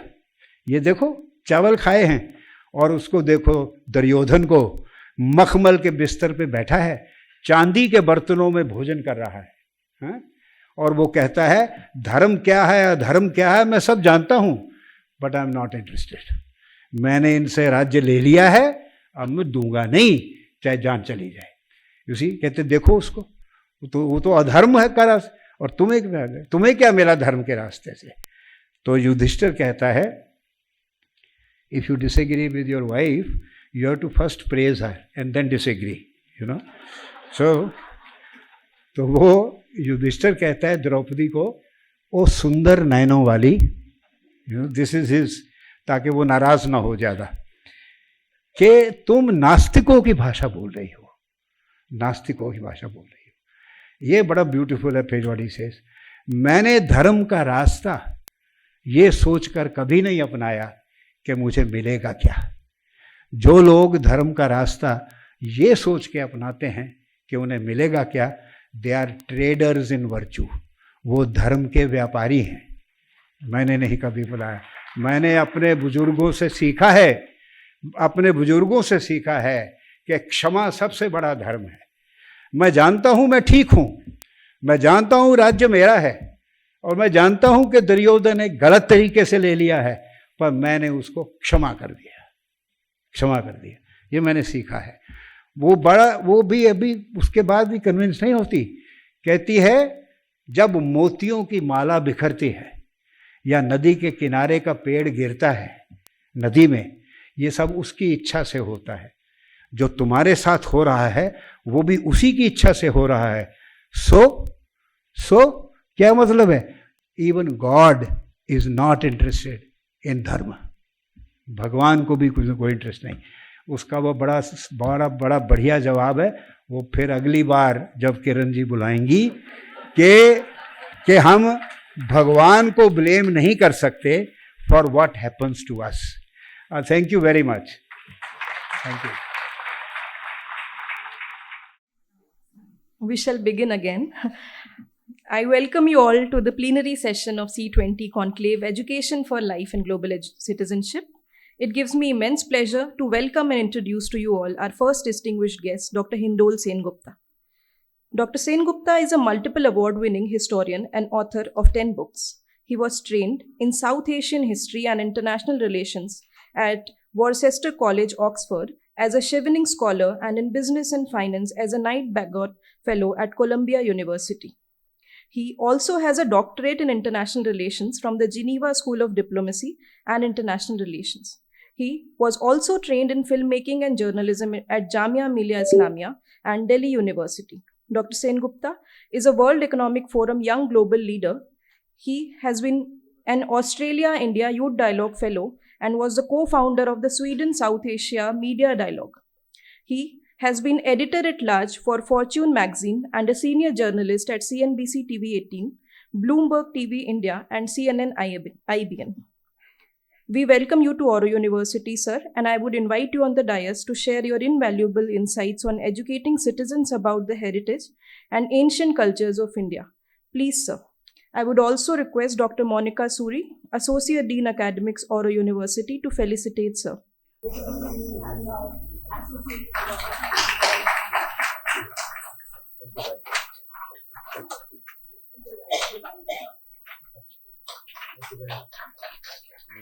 Thank you very much. I always enjoy coming to Gujarat, a state that I've been coming to for many, many years now, maybe 15 years. Not least because I find, whether it's Ahmedabad or it's Surat or it's Vadodara, I find the whole mood here more relaxed than in Delhi and Mumbai, where I usually, spend a lot of my time, or in Bangalore, where one is stuck in terrible traffic. And also your dhoklas are quite good. I like them too. And your amras. I can go on and on. Thank you, ladies and gentlemen. I'm also really delighted to be here because Oro University is founded in the name of perhaps one of India's greatest sons, Sri Aurobindo. It is very tragic and sad that most people in India don't really understand what Aurobindo tried to say. That's actually partly their fault and partly Aurobindo's fault, in my humble opinion, because Aurobindo wrote some of the most dense, some of the most intelligent, some of the most in-depth tracts about Indian philosophy that has ever been written, And it's really not easy, even for people who have spent many, many years studying philosophy and reading Indian texts. It is not easy to understand Aurobindo. That's why a lot of people find it easier to access the philosophies of Sri Aurobindo through the mother. Because the mother, in a sense, like her name, is more accommodating, more accessible, more, in a sense, loving and caring and nurturing towards anybody who comes to seek that principle. But I think the Aurobindo and the mother are very important to remember when we discuss the idea of citizenship. I was recently at this wonderful 2-day conclave where people were talking a lot about Vyakti Nirman. It was something that had been organized by, a section of the RSS. And they were talking a lot about Vyakti Nirman. And I asked them, well, it's all very well to say Vyakti Nirman, but where are these Vyaktis? Where are they? Do we know them? Do we know what work they are doing? And to that, somebody gave me a very profound answer. They said, well, actually one of the best things for such Vyaktis, such people to do is to give selfless service which is anonymous. आप ऐसे दीजिए राष्ट्र को कि आप दाएं हाथ से दे तो बाएं हाथ को पता ना चले. ये हम हमेशा चैरिटी के बारे में कहते हैं, पर उन्होंने मुझसे कहा कि राष्ट्र को भी जब आप दें तो ऐसा दें कि दाएं हाथ से दे बाएं हाथ से पता ना चले. This is very important because the moment the person said this to me, I remembered Sri Aurobindo. Because anybody who knows Sri Aurobindo knows that he began life in a very different way. Sri Aurobindo was taught, Kapil Kapoor ji was telling us about the ultimate Englishman. Sri Aurobindo was taught and brought up to be the greatest Englishman among the English. He had a classic English education. He was taught European languages. He was taught to dress like the West, eat like the West, speak like the West. He was taught their philosophies. But like many others, Aurobindo then proceeded to turn all that knowledge and turn inwards towards his own country. He turned, I studied in England too, and the British really hate us. Many of the upper caste, aristocratic British even hate us even today. They really hate us. I'll tell you why they hate us. उनको ये खराब लगता है कि आप लोगों में जो सरदार थे, the people who were your leaders, they all came and learned our secrets in our country, went back and used it against us. और आप तो गुजरात में हैं, वहां पे तो प्रसिद्ध है. आप गांधी जी को देख लीजिए, सरदार पटेल को देख लीजिए, whose biographer I am fortunate to be. Each of those people went to the West, understood the West, and turned those lessons against the West to bring us freedom. This is a very important lesson of citizenship. Citizenship is about where your fundamental bearings are. आपकी नींव कहां पे है? आप यहां से सीखिए, वहां से सीखिए, वहां से सीखिए, कहीं से भी सीखिए. But you must always return back to your नींव, your fundamental core. I often tell my younger, audiences कि देखिए, when you have done everything. अभी मैं हाल ही में ऑक्सफोर्ड कैम्ब्रिज में एक बुक टूर में गया था, तो I was telling about a lot of younger people कि जिंदगी में एक समय आता है, और ये मुझे भी पता नहीं था, 10-20 साल पहले मुझे भी ये पता नहीं था, पर ये आपको समझ में आता है थोड़ी थोड़ी. जब आपने सब कुछ खरीद लिया और आपने सब देख लिया और आपने सब कुछ एक्सपीरियंस कर लिया, उसके बाद जो रह जाता है, that is your real self. Your actual self begins from there. वो मैंपन का जो मैं होता है, वो मैं वहां से शुरू होता है. We have been taught in our great spiritual knowledge, नेति नेति, not this, not this. When you take away this and you take away this and you take away this, and what remains behind is your true self, right?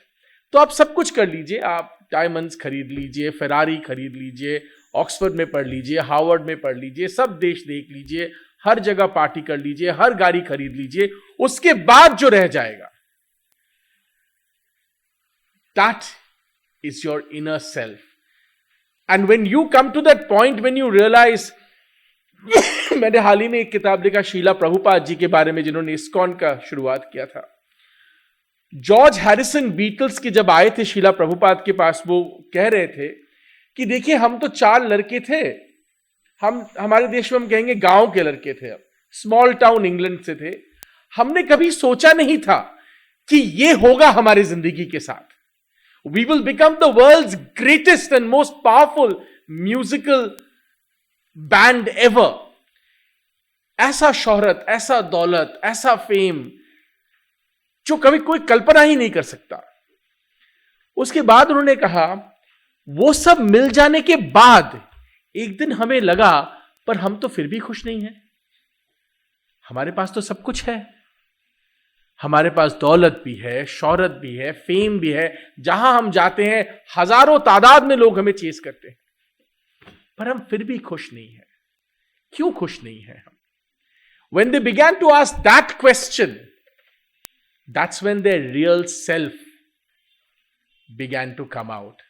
And that real self, Swami Vivekananda ने कहा था कि if India has to teach anything anybody, अगर विश्व में, ये हम कहते हैं विश्व गुरु, तो विश्व गुरु सिखाएगा क्या?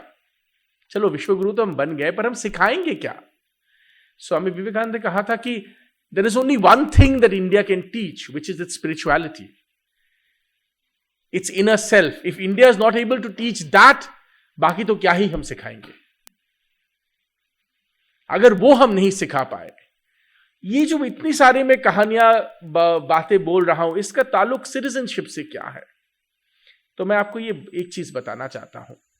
ये सिटीजनशिप का, पाश्चात्य का जो सिटीजनशिप का कॉन्सेप्ट है, ये एक कॉन्सेप्ट आता है फ्री विल के ऊपर आधारित है, कि मैं एक फ्री इंडिविजुअल हूं, आई हैव फ्री विल, है ना. मेरा एक अपना, मेरे अंदर की जो एक इंडिविजुअलिटी है, उसके ऊपर मेरा एक फ्री विल है. आई determine things.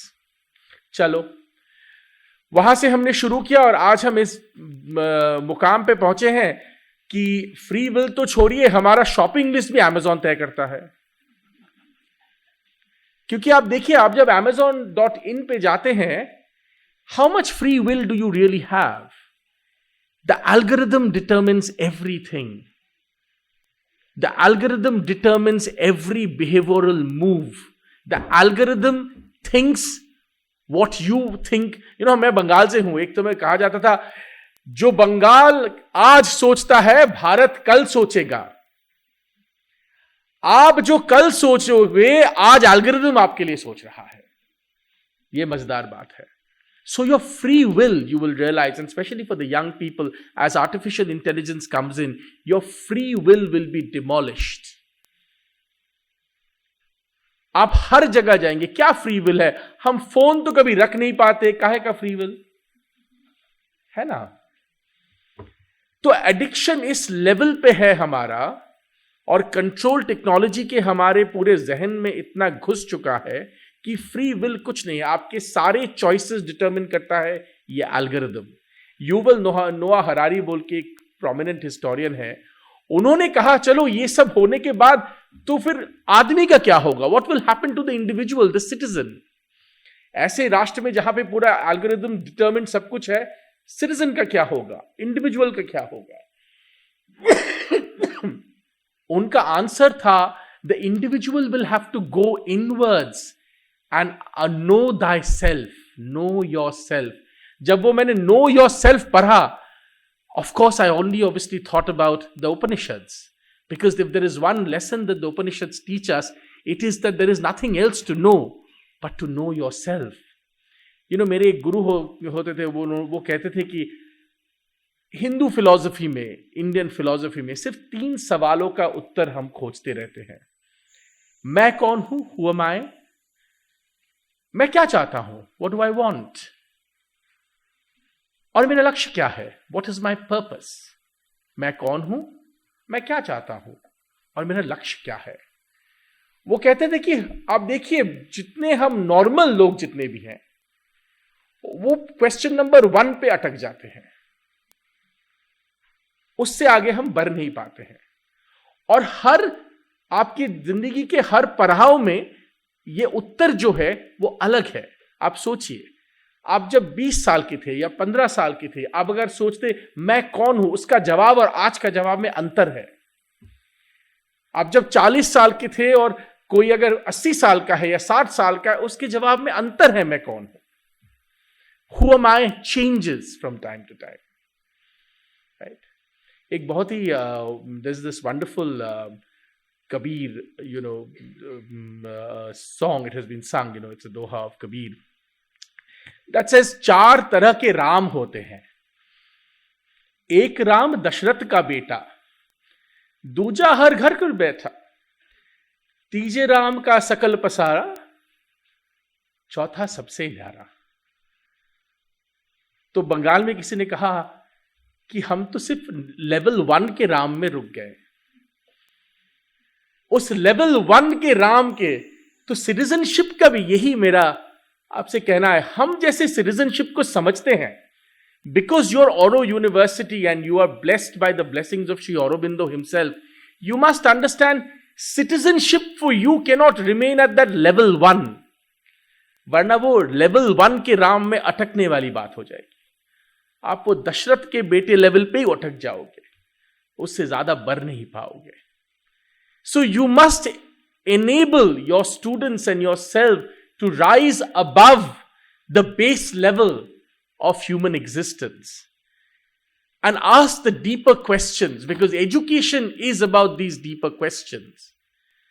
Otherwise, life is, people realize as life goes by, it is profoundly short. The one thing that you can say about life is that it's really short. And before you know it, it's over. So you must encourage, and we must encourage as citizens of this country to help people become a better citizen by asking the right questions to themselves. प्रश्न बहुत important है। यह हम digital India कहते हैं।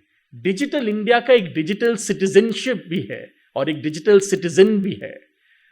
मैंने अभी एक हाल ही में पेपर लिखा है, but there is not enough work on this being done. ये डिजिटल सिटीजन क्या है और किस मायने में ये डिजिटल सिटीजन पहले का जो सिटीजन होता था उससे कॉन्सेप्चुअली डिफरेंट होगा? मेरे अंदाजे में, मेरे अंडरस्टैंडिंग में, पहले हमारे पास कम फ्री विल था, अब एकदम एब्सेंट फ्री विल हो जाएगा. Because we will be governed by algorithms at every level in everything that I do. And if you want to retain a sense of individuality, of being human, you must look inwards and retain that identity, which can only come if you spend time looking inwards. देखिए, हम जब छोटे थे, मैं ये हर जगह कहता हूं, हमारे देश में, सिर्फ हमारे देश में नहीं, हर जगह पर हमारे देश में स्पेशली एक इनर लाइफ होता था लोगों में. सोमवार को उठे, माता जी शंख बजा रही हैं, घर पे मंगलवार को कुछ पूजा हो गया, ऑफिस जाने के पहले पिताजी थोड़ा मंदिर होके गए, बृहस्पतिवार को या शुक्रवार को एक दिन हो, कोई माता जी का थोड़ा उपवास होता था. There was a sense of inner life. Like, I'm from Bengal. My entire idea of home is the smell of agarbatti. Because हमारे घर में हमेशा सवेरे भी मम्मी पूजा करती थी, शंख बजाया जाता था, अगरबत्ती होता था, शाम को भी होता था. There was an inner life. कुछ तो होता था. We are the first generation. मेरा जनरेशन पहला जनरेशन इंडिया में है जिसका कोई इनर लाइफ नहीं है. वो पूरा टूट गया है. कुछ लोगों में होगा, पर वो इनर लाइफ का पूरा टूट गया है. मंदिर की जगह नेटफ्लिक्स आ गया है. पर नेटफ्लिक्स में actually I keep telling people, Netflix में if you want to see watch Netflix, I will tell you what to see on Netflix. वहां भी कुछ अच्छी चीज आप देख सकते हैं. पर बोलने का तात्पर्य यह है कि दिस इनर लाइफ जो एक इंसान के अंदर होता है, कि कभी तो मैं मटीरियलिस्टिक एग्जिस्टेंस से थोड़ा हट के कुछ तो सोचूं, कभी सोचूं, कुछ तो सोचूं. ये जो एक इकोसिस्टम जिसको हम कहते हैं, वो खत्म हो चुका है. तो आपके मॉरल वैल्यूज आएंगे कहां से? ये सोशल मीडिया पे लोग बहुत चिल्लाते रहते हैं धर्म धर्म करके, तो ये धर्म आएगा कहां से? कौन सिखाएगा आपको? कहां से आएगा? आप 5 मिनट शांति से मोबाइल रख के बैठ नहीं सकते, कहां से आएगा? वैष्णविज्म में कहा जाता है कि कलयुग में भगवान श्री राम मंत्र के रूप में आते हैं. इसीलिए हम, और आप तो गुजरात में है, जय श्री कृष्ण आपका good morning, good afternoon, good evening है, तो आपको तो ये समझ में आता ही है कि मंत्र जब हम हरे कृष्णा कृष्ण कृष्ण हरे हरे, हरे राम राम राम हरे हरे कहते हैं, श्री कृष्ण उस मंत्र में उनका बंगाली में हम आविर्भाव कहते हैं. ही appears, the Lord appears in that मंत्र. राइट? कलयुग में ये मंत्र, श्री चैतन्य ने कहा था कि कलयुग में मंत्र के हिसाब से श्री कृष्ण आएंगे. पर मंत्र का टाइम कहां है किसके पास? If you don't give yourself that time to self respect, how will you become a concerned citizen? You cannot become a concerned citizen is not only about pointing out how many potholes are there in the streets और बिजली कितनी बार आई या गई. ये मापदंड एक citizenship का नहीं है. ये है, दिस इज इंपॉर्टेंट, मैं ये नहीं कहता गवर्नेंस इंपॉर्टेंट है, दिस इज वेरी इंपॉर्टेंट. अगर आपको सच में एक एनलाइटन राष्ट्र क्रिएट करना है, तो वो एनलाइटन राष्ट्र कहां से आएगा विदाउट एनलाइटन ह्यूमन बीइंग्स? अगर उनके लोग ही एनलाइटन नहीं है तो कहां से राष्ट्र आएगा? और हमारे यहां पे ना हमेशा होता है कोई और करेगा, कोई और करेगा हमेशा. That's we love to outsource. That is, इसलिए आउटसोर्सिंग इंडस्ट्री में हम बहुत अच्छे थे, क्योंकि हमारा कॉन्सेप्चुअली आउटसोर्सिंग बहुत है. कोई और करेगा. 2012-13 में जब मैं लोगों से बात करता था, हमेशा लोग कहते थे कोई कुछ करता क्यों नहीं है. आज भी कहते हैं कोई कुछ करता क्यों नहीं है. चलो, तो मैंने एक दिन पूछा एक रादर लार्ज गैदरिंग से, आज बात बताइए, ये कोई है कौन? हु इज दिस कोई? है ना, कोई कौन है? बराक ओबामा मैंने कहा था फेमसली जब वो प्रेसिडेंट बने थे, we are the ones we have been waiting for. हम जिनका इंतजार कर रहे थे वो लोग हम ही हैं. We are the ones we have been waiting for, right? And I think that's such a wonderful thing कि जिन लोगों का हमें इंतजार है कि कोई आके बचाएगा, वो हम ही है. We are the ones we have been waiting for. And I think but this can only happen with enlightened citizenship. It cannot happen with a non-enlightened citizenship.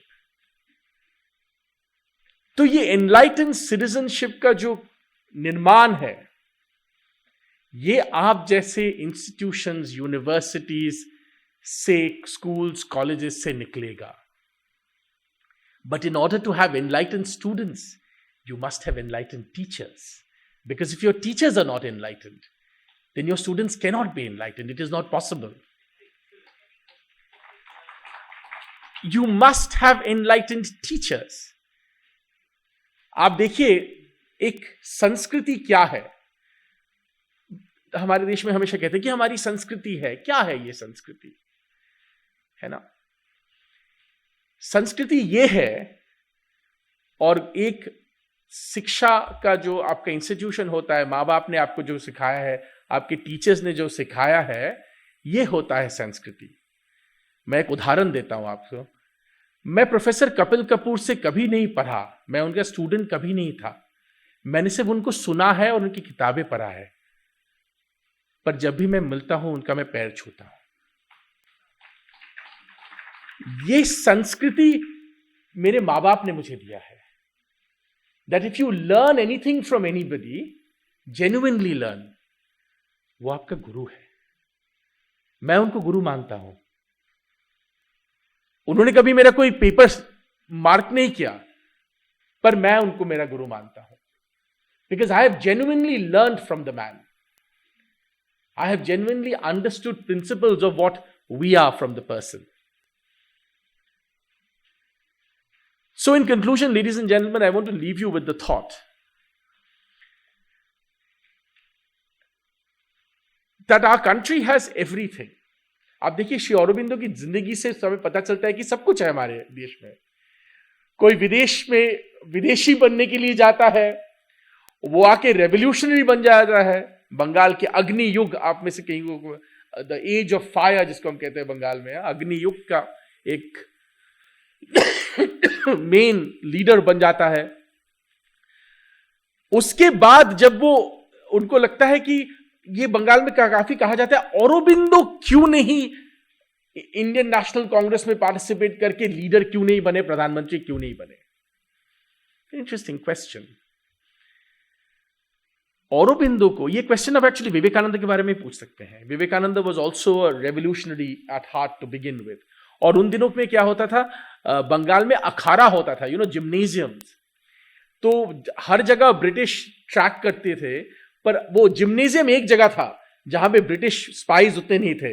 तो अरबिंदो वगैरह जितने भी थे, बारिन घोष वगैरह वगैरह जितने भी, विवेकानंद जी का खुद के भाई वगैरह बहुत सारे लोग थे, वो चिट्स ऑफ पेपर या मुंह से एक्सरसाइज करते करते बोल के निकल जाते थे कि यहां पे हम ये करेंगे.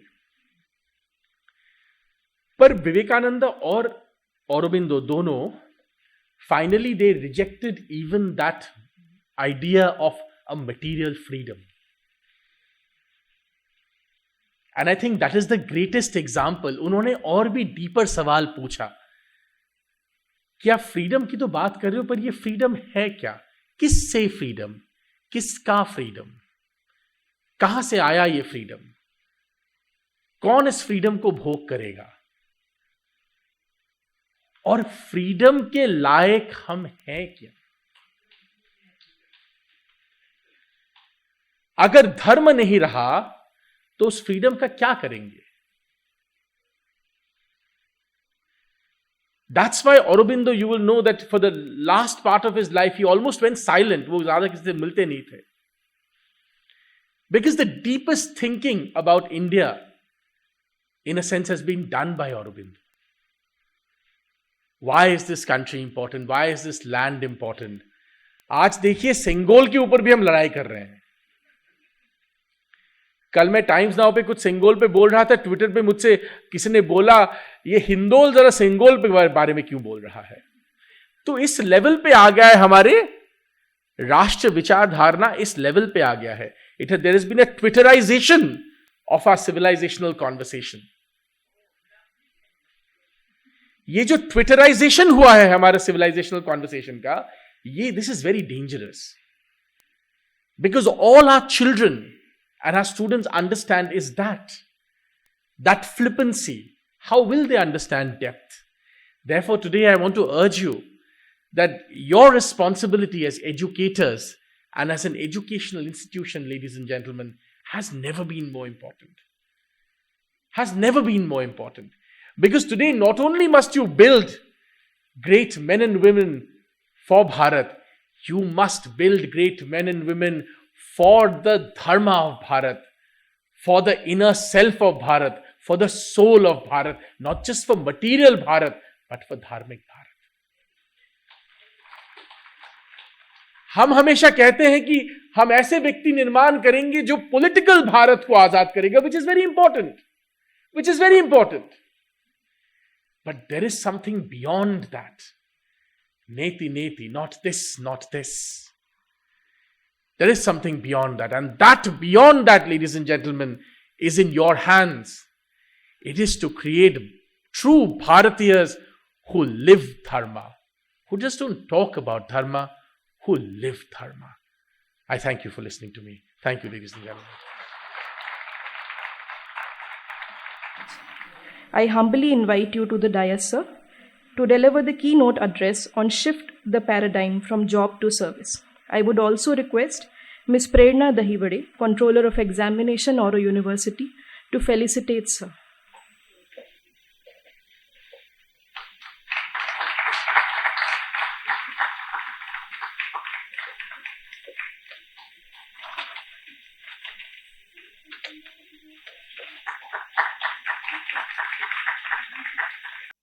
सभी आदरणीय और सम्माननीय विद्वद्गण, सज्जन और सन्नारियों, ये अच्छा हुआ कि किरण जी ने मुझे देर से बोलने की बात की, इसलिए भी कितने अच्छे श्रोता, इतने अच्छे वक्ताओं के श्रोता बनने का सौभाग्य मिलता है. नेशनल एजुकेशन पॉलिसी, राष्ट्रीय शिक्षा नीति, उसमें एक प्रावधान ऐसा है कि 1 से 5 की कक्षा तक अपनी मातृभाषा में शिक्षा होनी चाहिए, बोलना चाहिए, पढ़ाना चाहिए. तो શરૂઆત હું એક ફકરો ગુજરાતીમાં કરીશ, કારણ કે મારી માતૃભાષા ગુજરાતી છે.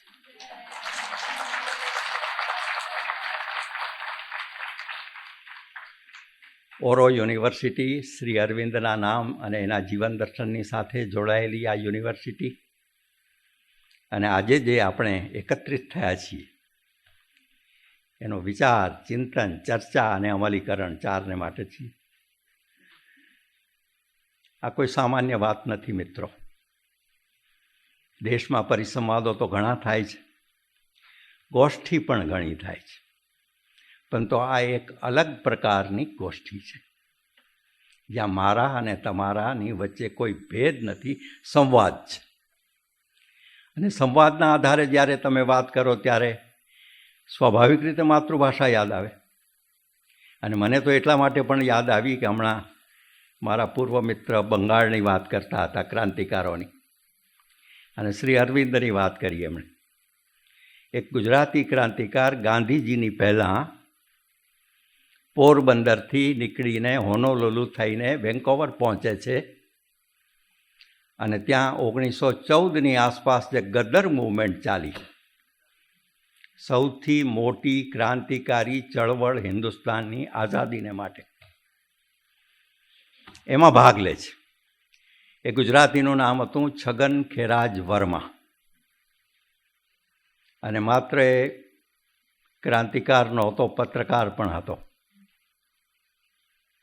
સાન ફ્રાન્સિસ્કોમાં એમણે લાલા હરદયાલની સાથે ગદર નામના એક ગુજરાતી અખબારનું તંત્રીપદ સ્વીકાર્યું હતું. અને 1914માં ગદર જાન્યુઆરી 1914ના પહેલા અંકમાં એમણે જે તંત્રી લેખ લખ્યો, સંપાદકીય લખ્યો, એમાં એમણે લખ્યું હતું कि किसी भी सामाजिक या राजनीतिक परिवर्तन करने के लिए सबसे पहले अपनी दूध भाषा, मातृभाषा की आवश्यकता है. ठीक है, हम हिंदी में बोले, हम अंग्रेजी में भी बोले, लेकिन ये एक सचमुच में अपनी भाषा के प्रति केवल लगाव नहीं, केवल अहम-हमिका नहीं, ये एक स्वाभाविक प्रक्रिया है.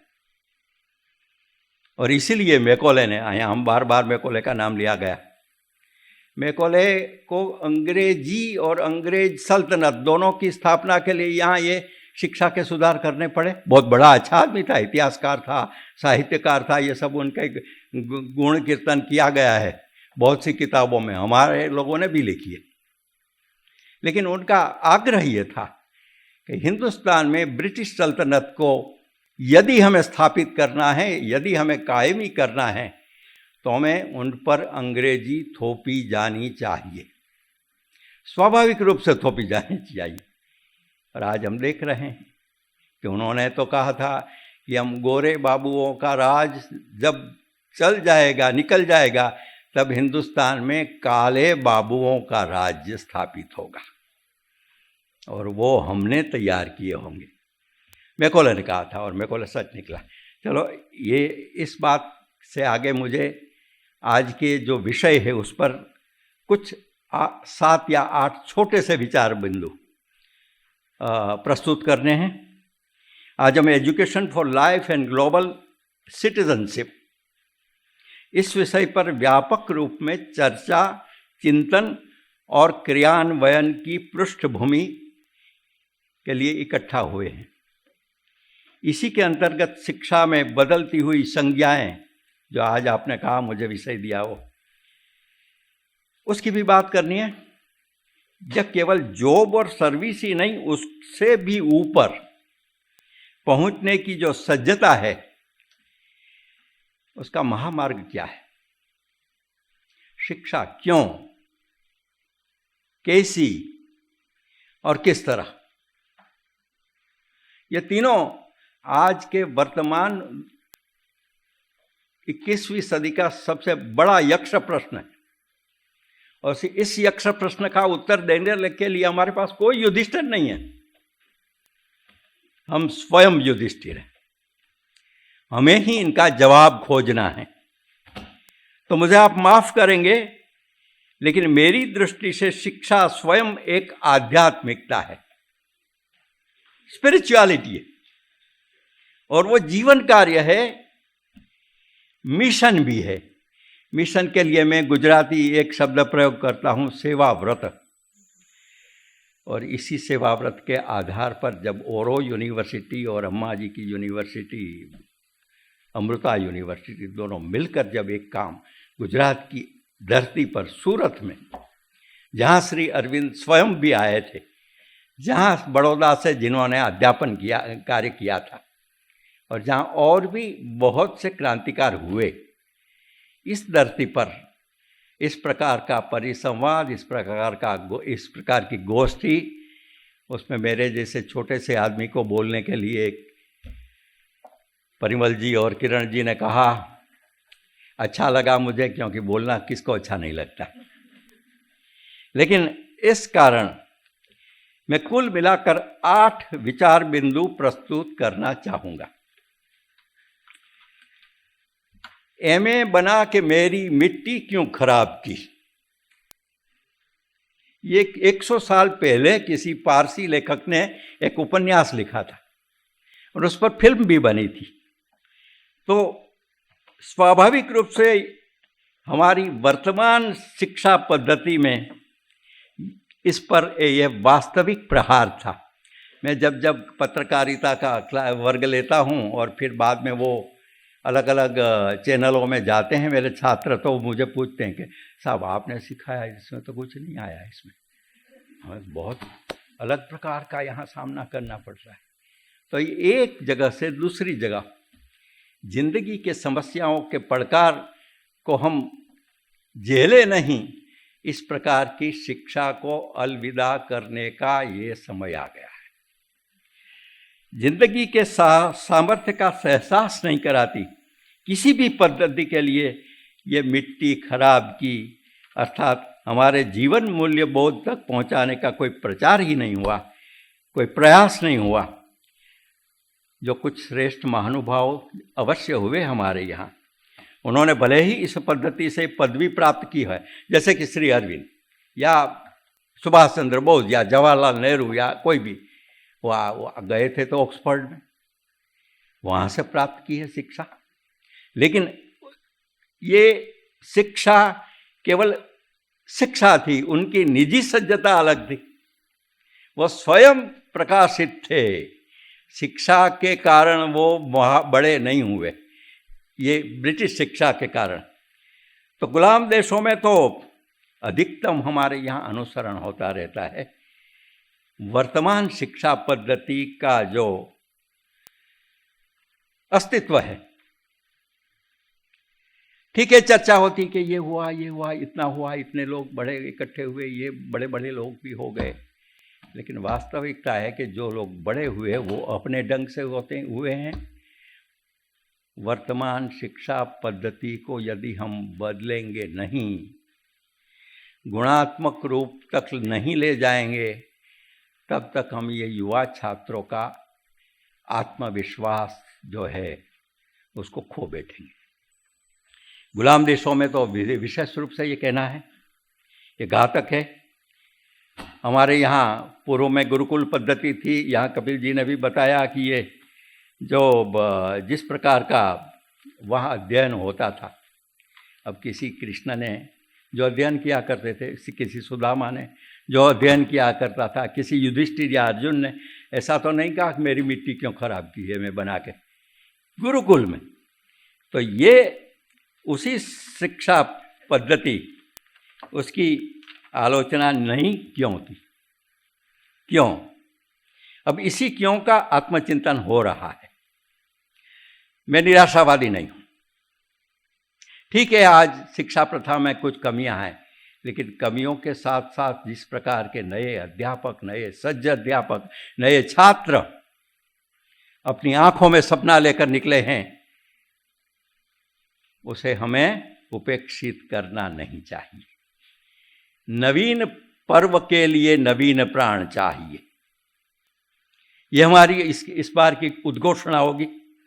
और इसीलिए मैं ये क्यों का जो आत्मचिंतन हो रहा है कि शिक्षा क्यों कैसी, सांप्रत और पुरातन शिक्षा पद्धति के अच्छे लक्षण को समन्वित करके एक नई शिक्षा नीति के क्रियान्वयन का प्रयास आज भारतवर्ष में हो रहा है।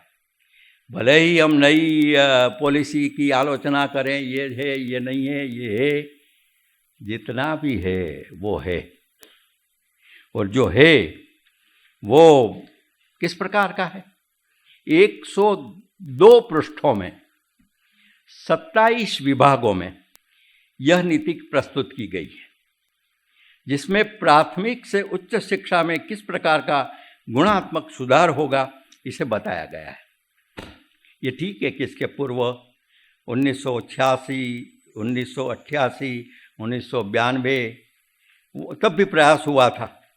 और यहाँ इसके अतिरिक्त जो विशेषता है, वो विशेषता ये है कि यहाँ भारतीय मूल्य निष्ठा से बद्ध शिक्षा का संकल्प है। ये संकल्प की आवश्यकता है आज। बिना डरे, बिना जूझे, बिना निराश हुए हमें आगे बढ़ना है। तो ये इसमें 60 बदलाव की भी बात है। और ऐसी आशा व्यक्त की गई है कि आगामी 10 वर्ष में ग्रोस एनरोलमेंट रेशियो GER वो 100% हो जाएगा। अब ये ठीक है कि कुछ लोग कहेंगे कि ये ख्वाब है, तो ख्वाब है तो ख्वाब रहने दो, लेकिन ख्वाब का भी कभी कभी सपने भी सच होते हैं। तो इस नेशनल एजुकेशन पॉलिसी के बारे में मुझे ये कहना था। सबसे पहला जो चिंतन बिंदु है, मैं बहुत संक्षेप में कहूँगा। सबसे महत्वपूर्ण तो है हमारी स्पष्ट वैचारिक भूमिका, स्पष्ट और वैचारिक। शिक्षा और जीवन दोनों प्रत्यक्ष और परोक्ष रूप से एक अभिन्न संवाद की प्रक्रिया है। जीवन है तो शिक्षा अनिवार्य है, एक के बिना दूसरा अधूरा है। एकम सत विप्रा बहुधा वदंती और वसुदैव कुटुंबकम, ये एक में विचारों की अभिव्यक्ति के स्वाधीनता का आकाश, और दूसरे सूत्र में समग्र वसुधा से जुड़े मनुष्य और समग्र प्रकृति का भी परिवार की तरह सोचना। मैं केवल व्यक्ति नहीं कहूँगा, प्रकृति भी। और तभी ग्लोबल सिटीजन की एक सही और सर्वोत्कृष्ट परिकल्पना साबित होगी। इसे संवर्धित करने के लिए कैसी शिक्षा चाहिए? कुछ विचार बिंदु में आगे बढ़ा रहा हूँ। एक, शिक्षा को भावात्मक रूप से,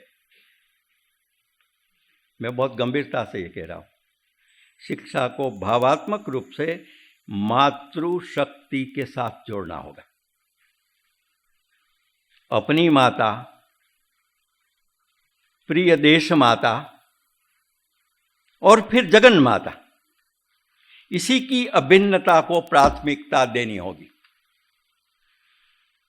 ठीक है, पुरुष समाज में ये थोड़ी तकलीफ होगी, लेकिन ये करनी पड़ेगी। हमारी वर्तमान शिक्षा में स्पर्धात्मक स्वार्थ और आर्थिक प्रभाव अभी सर्वोपरि हो गया है। वहाँ भावात्मक स्थिति का ऐसा निर्माण करना पड़ेगा। दूसरा विचार बिंदु, हाँ, यह विचार केवल भौतिक नहीं है, शारीरिक भी नहीं, लेकिन तमसो मां ज्योतिर्गमय की ओर ले जाने वाली आध्यात्मिकता भी है। मातृशक्ति का इसी स्वरूप भारतीय स्वातंत्र्य संग्राम में मुखरित हुआ था। बंकिम चंद्र ने वंदे मातरम लिखा, श्री अरविंद ने भवानी मंदिर नाम की एक परिकल्पना की, भगिनी निवेदिता ने काली द मदर नाम का एक छोटा सा विचार दिया, और वर्तमान में ये माँ आनंदमयी देवी जी और बाकी सबका जो संदेश आता है, ये सभी इसके जीवंत दस्तावेज है। श्री अरविंद ने अपने युवा काल में अपनी पत्नी मृणालिनी देवी को जो पत्र लिखे थे, उन दिनों में प्रकाशित हुए थे, आज से 17 साल पहले, 17 पहले, यहाँ गुजराती में भी। वो उसमें उन्होंने कहा था कि राष्ट्र की आराधना के साथ स्वदेश माता का संकल्प में जोड़ रहा हूँ। हमारी नई शिक्षा पद्धति में मनुष्य निर्माण का काम इसी रास्ते पर प्राप्त होगा और सफल बनेगा। तीसरा विचार बिंदु, जीवन की सभी क्रिया, प्रतिक्रिया और प्रक्रिया, इसमें अलगाव से विपरीत एक शब्द है सहयोग। विवाद के बजाय संवाद। तो इंटीग्रल मनुष्य जो विखंडित नहीं है, एकात्म है, उसकी भी मूलभूत समझ शिक्षा के द्वारा संवर्धित होनी चाहिए। क्या होना चाहिए? दिमाग के लिए बौद्धिकता, मतलब IQ, हृदय के लिए संवेदना EQ, और पेट के लिए पुरुषार्थ, मैं उसको HQ कहता हूँ, हार्ड वर्क। ये पृथक नहीं है, अभिन्न है और एक दूसरे से अंतर्बद्ध है। क्या हमें शिक्षा की तमाम विधा, विनयन, विज्ञान, इंजीनियरिंग, नर्सिंग, समाज विद्या, पत्रकारिता, राजनीति, कानून, कला, टेक्नोलॉजी, सभी में इसकी सोच को सम्मिलित करने की हमें तत्परता है, क्षमता है, सज्जता है, करनी होगी। चौथा जो विचार बिंदु है, वैश्विक शिक्षा में रूपांतरण का इसका चतुर्थ सोपान है। दुनिया यदि फुटबॉल सी हो गई है, और ऐसा हम स्वीकार करते हैं, तो शिक्षा के कुछ समान क्रियान्वयन होना चाहिए, केवल हिंदुस्तान में नहीं, भारतीय उपखंड में भी, एशिया में भी। क्योंकि तभी हम नालंदा और तक्षशिला की बात करते हैं, पूरी दुनिया की यूनिवर्सिटी थी, अंतर्राष्ट्रीय नागरिकता क्या है वहाँ शिक्षा मिलती थी। अर्थात ये प्रयोग असंभव नहीं है, तो वैश्विक विद्यालय होने चाहिए। इसके लिए भले ही कुछ सीमित देश हम पसंद करें, ग्रेटर और यूनाइटेड एशिया, ये विचार हमारे यहाँ स्वातंत्र्य संग्राम के दौरान बहुत कुछ आगे बढ़ गया था। डॉक्टर रास बिहारी बोस जैसे परम विद्वान जो 30 से ज़्यादा भाषा जानते थे और जापान में रहते थे, ऐसे जलावतन लोग, उन्होंने ये ग्रेटर एशिया की बात शिक्षा के माध्यम से किस प्रकार होनी चाहिए इसका भी विचार किया था। तो ये एक हमें उनका अलग स्वरूप है हमारे यहाँ। ऑनलाइन, अब ऑनलाइन का कुछ लोग ज़रा आलोचना करते हैं, लेकिन ये ऑनलाइन भी बहुत कुछ हो सकता है। सोशल मीडिया आज का सबसे सशक्त माध्यम है और इनका उपयोग बिना हिचकिचाहट होना चाहिए और ऐसा होना चाहिए कि जिसके कारण हम वैश्विक नागरिकता की ओर चलें।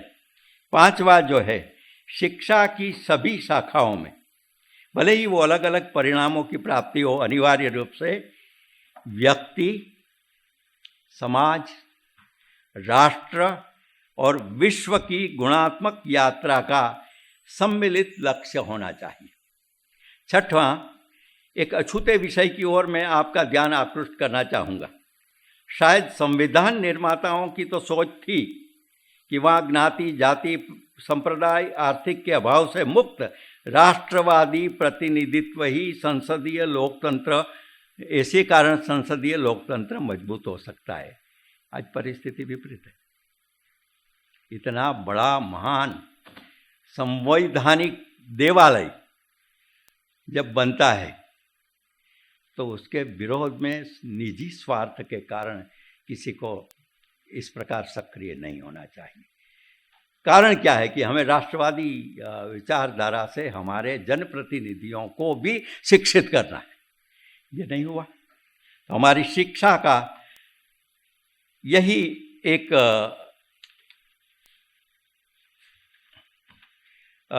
कारण है कि हम कहीं ना कहीं हम पीछे रहे हैं। तो इस प्रकार का 2-3 सवाल था। मैं अंत में केवल एक वाक्य, एकाध विधान करके पूरा करूँगा। प्रश्न ये है कि हमारी कैसे करेंगे ये? कुछ लोग पाश्चात्य शिक्षा पद्धति से इतने उबे हुए हैं, ये नहीं होना चाहिए। कुछ लोग ऐसे मुग्ध है कि वही होना चाहिए, और वही या सही, इसके बीच में हमें बीच का रास्ता निकालना है कि प्राच्य और पाश्चात्य पद्धति का कोई सुभग मिलन हो सकता है, सोचना चाहिए। ब्रिटिश शिक्षा पद्धति का पिंजर तो स्वर्णिम सा है, लाख कोशिशों के बावजूद हमें उसे छोड़ सकते नहीं, अभी भी छोड़ा नहीं। इतिहास की 2 दुर्घटना, एक प्लासी की लड़ाई और दूसरी 7 फरवरी 1835 को थॉमस बेबिंगटन मैकॉले की नोंद, मिनट्स ऑफ इंडियन एजुकेशन, ने हमारी शारीरिक मानसिक शक्ति को साम्राज्यवादी गुलामी में ढकेल दिया है। मैकॉले का इरादा क्या था? I must at present do our best to form a class who may be interprets between us and the millions when we govern, whom we govern. A class of persons Indian in blood and color, but English in taste, in opinions, in moral and intellect. अब पहला विधान उनके बड़ी जो notes का, जहाँ हमें यहाँ प्रशस्ति गान होता है, इसमें है। दूसरा उसने जो कहा था ये भी सोचने लायक है। क्या a single shell of a good European library was worth the whole native literature of India and Arabia. इसका मतलब कि हिंदुस्तान में कुछ हुआ ही नहीं, अरेबिया में कुछ हुआ नहीं। साहित्य तो हमारा है, भाषा तो हमारी है, हम सर्वोच्च हैं। उसी के आधार पर उन दिनों से 1880 से आज तक वो यही सोचते रहे। और ये ऐसी ही एक दूसरी नोंद एल्फिंस्टन साहब ने की थी। हमारे यहाँ मुंबई में बहुत एल्फिंस्टन कॉलेज है, हम एल्फिंस्टन है ऐसा बहुत लोग कहते हैं बड़े गौरव के साथ। वो भी मैकॉले और एल्फिंस्टन के महान गुणों का जिक्र नई पुरानी पुस्तकों में मिलता है। हालांकि वे बेशक उत्कृष्ट साहित्यकार और इतिहासकार थे भारत में, लेकिन भारत में वो मैकॉले कानून के अफसर बनकर आया था। न वो संस्कृत जानता था न फारसी जानता था। लॉर्ड बेंटिक उसका गुरु भाई था। दोनों ने भारत में कौन सी शिक्षा के लिए अनुदान देना चाहिए, देखिए आर्थिक बात हो जाएगी, अनुदान उसका निर्णय लिया और प्राच्यवादी ओरिएंटल का तिरस्कृत करके अंग्रेजी भाषा का प्रभुत्व स्थापित कर दिया। माउंट स्टुअर्ट एल्फिंस्टन इसी उद्देश्य पर काम करते थे। उद्देश्य क्या था? इन्वर्टेड कॉमा में, भारत में अपनी अफसरशाही के लिए सस्ती दरों पर कर्मचारी हासिल करना। शिक्षा का ये परिणाम उनको चाहिए था और ये हुआ भी। और दूसरा भी उसको चाहिए था कि हम ईसाई धर्मांतरण के लिए शिक्षा पद्धति का एक धारदार उपयोग करेंगे। ये भी हुआ। तो मैकॉले और ट्रेवेलियन ने साहित्य शेक्सपियर को इसमें शामिल किया। अब ये बड़ी दिलचस्प बात है। क्यों किया? तो इसीलिए उनके ही शब्दों में शेक्सपियर को इसीलिए लिया क्योंकि उसमें प्रोटेस्टेंट बाइबल के ठोस सिद्धांत शामिल थे, साहित्यिक दृष्टि से नहीं और दृष्टि से। तो भारतीय विद्या तो अलग बात है, यहाँ परा है, अपरा है, अध्यात्म है, सांसारिक ज्ञान भी है। श्री अरविंद ने वही कहा कि शिक्षा अपनी आत्मा के भीतर की सर्वोत्कृष्ट शक्ति को बाहर निकालने की प्रक्रिया है। हम इस प्रकार प्रक्रिया के लिए आगे बढ़ेंगे। वही बात गांधी जी ने हिंद स्वराज में भी की है, टागोर ने की है, विवेकानंद ने की है, ज्योतिबा फुले तक ने भी किए, जिन्होंने हंटर कमीशन के समक्ष एक निवेदन किया था शिक्षा पद्धति के बारे में। आज अंतिम बात यही है कि हमारे चिंतन को कर्म के साथ जोड़ना है। इसीलिए मैंने शुरुआत में कहा कि नवीन पर्व के लिए नवीन प्राण चाहिए और उसके साथ साथ समग्र शिक्षा में राष्ट्रे जाग्रयाम वयम की धारणा मुखरित करनी पड़ेगी। बिना राष्ट्र कुछ भी नहीं हो सकता। बिना राष्ट्र भावना किसी भी प्रकार की पद्धति को सर्वोत्कृष्ट बना नहीं सकता और इसी आधार पर आगे बढ़ेंगे। और अंतिम एक विधान मुझे लियोनार्ड सिल्क का याद आता है। आगरा में अंतर्राष्ट्रीय संपादक परिषद थी, उसमें आया था, अमेरिकन बड़ा पत्रकार और विवेचक था। उन्होंने एक बात बहुत अच्छी कही थी, यूनिवर्सिटी के बारे में कही थी। उन्होंने कहा कि यूनिवर्सिटी में बाकी तो ठीक है, आर्थिक आधार हो, आर्थिक अच्छी सबकी वो उनको मिल जाए अच्छी बातें, लेकिन सबसे बड़ी बात तो ये है कि उनको दो शब्दों का ख्याल रखना पड़ेगा। दो, उन्होंने कहा कि ट्रूथ सीकिंग, सत्य को देखिए, और दूसरा ट्रूथ टेलिंग, सत्य का उद्बोधन करिए। ये सबसे बड़ी बात है। हम सत्य देख तो हैं कभी कभी, लेकिन ध्रुव राष्ट्र की तरह हमें आंखों की पट्टी बांधकर हम जब चलते हैं, होगा उसका होगा, हमें क्या है। तो सत्य का उद्बोधन करना पड़ेगा। इसी सत्य के आधार पर भारतीय शिक्षा पद्धति का अभी जो जितना हुआ है उसको आगे बढ़ाएंगे और आगे बढ़ाने के लिए ये भी सब करेंगे क्योंकि ये आवश्यकता है। और इसी आवश्यकता के लिए इस प्रकार का आज सामूहिक चिंता, चर्चा, चिंतन तीनों हुआ, अब इसका क्रियान्वयन किस प्रकार हो ये भी हम सोचें, ऐसी मेरी विनंती है। धन्यवाद।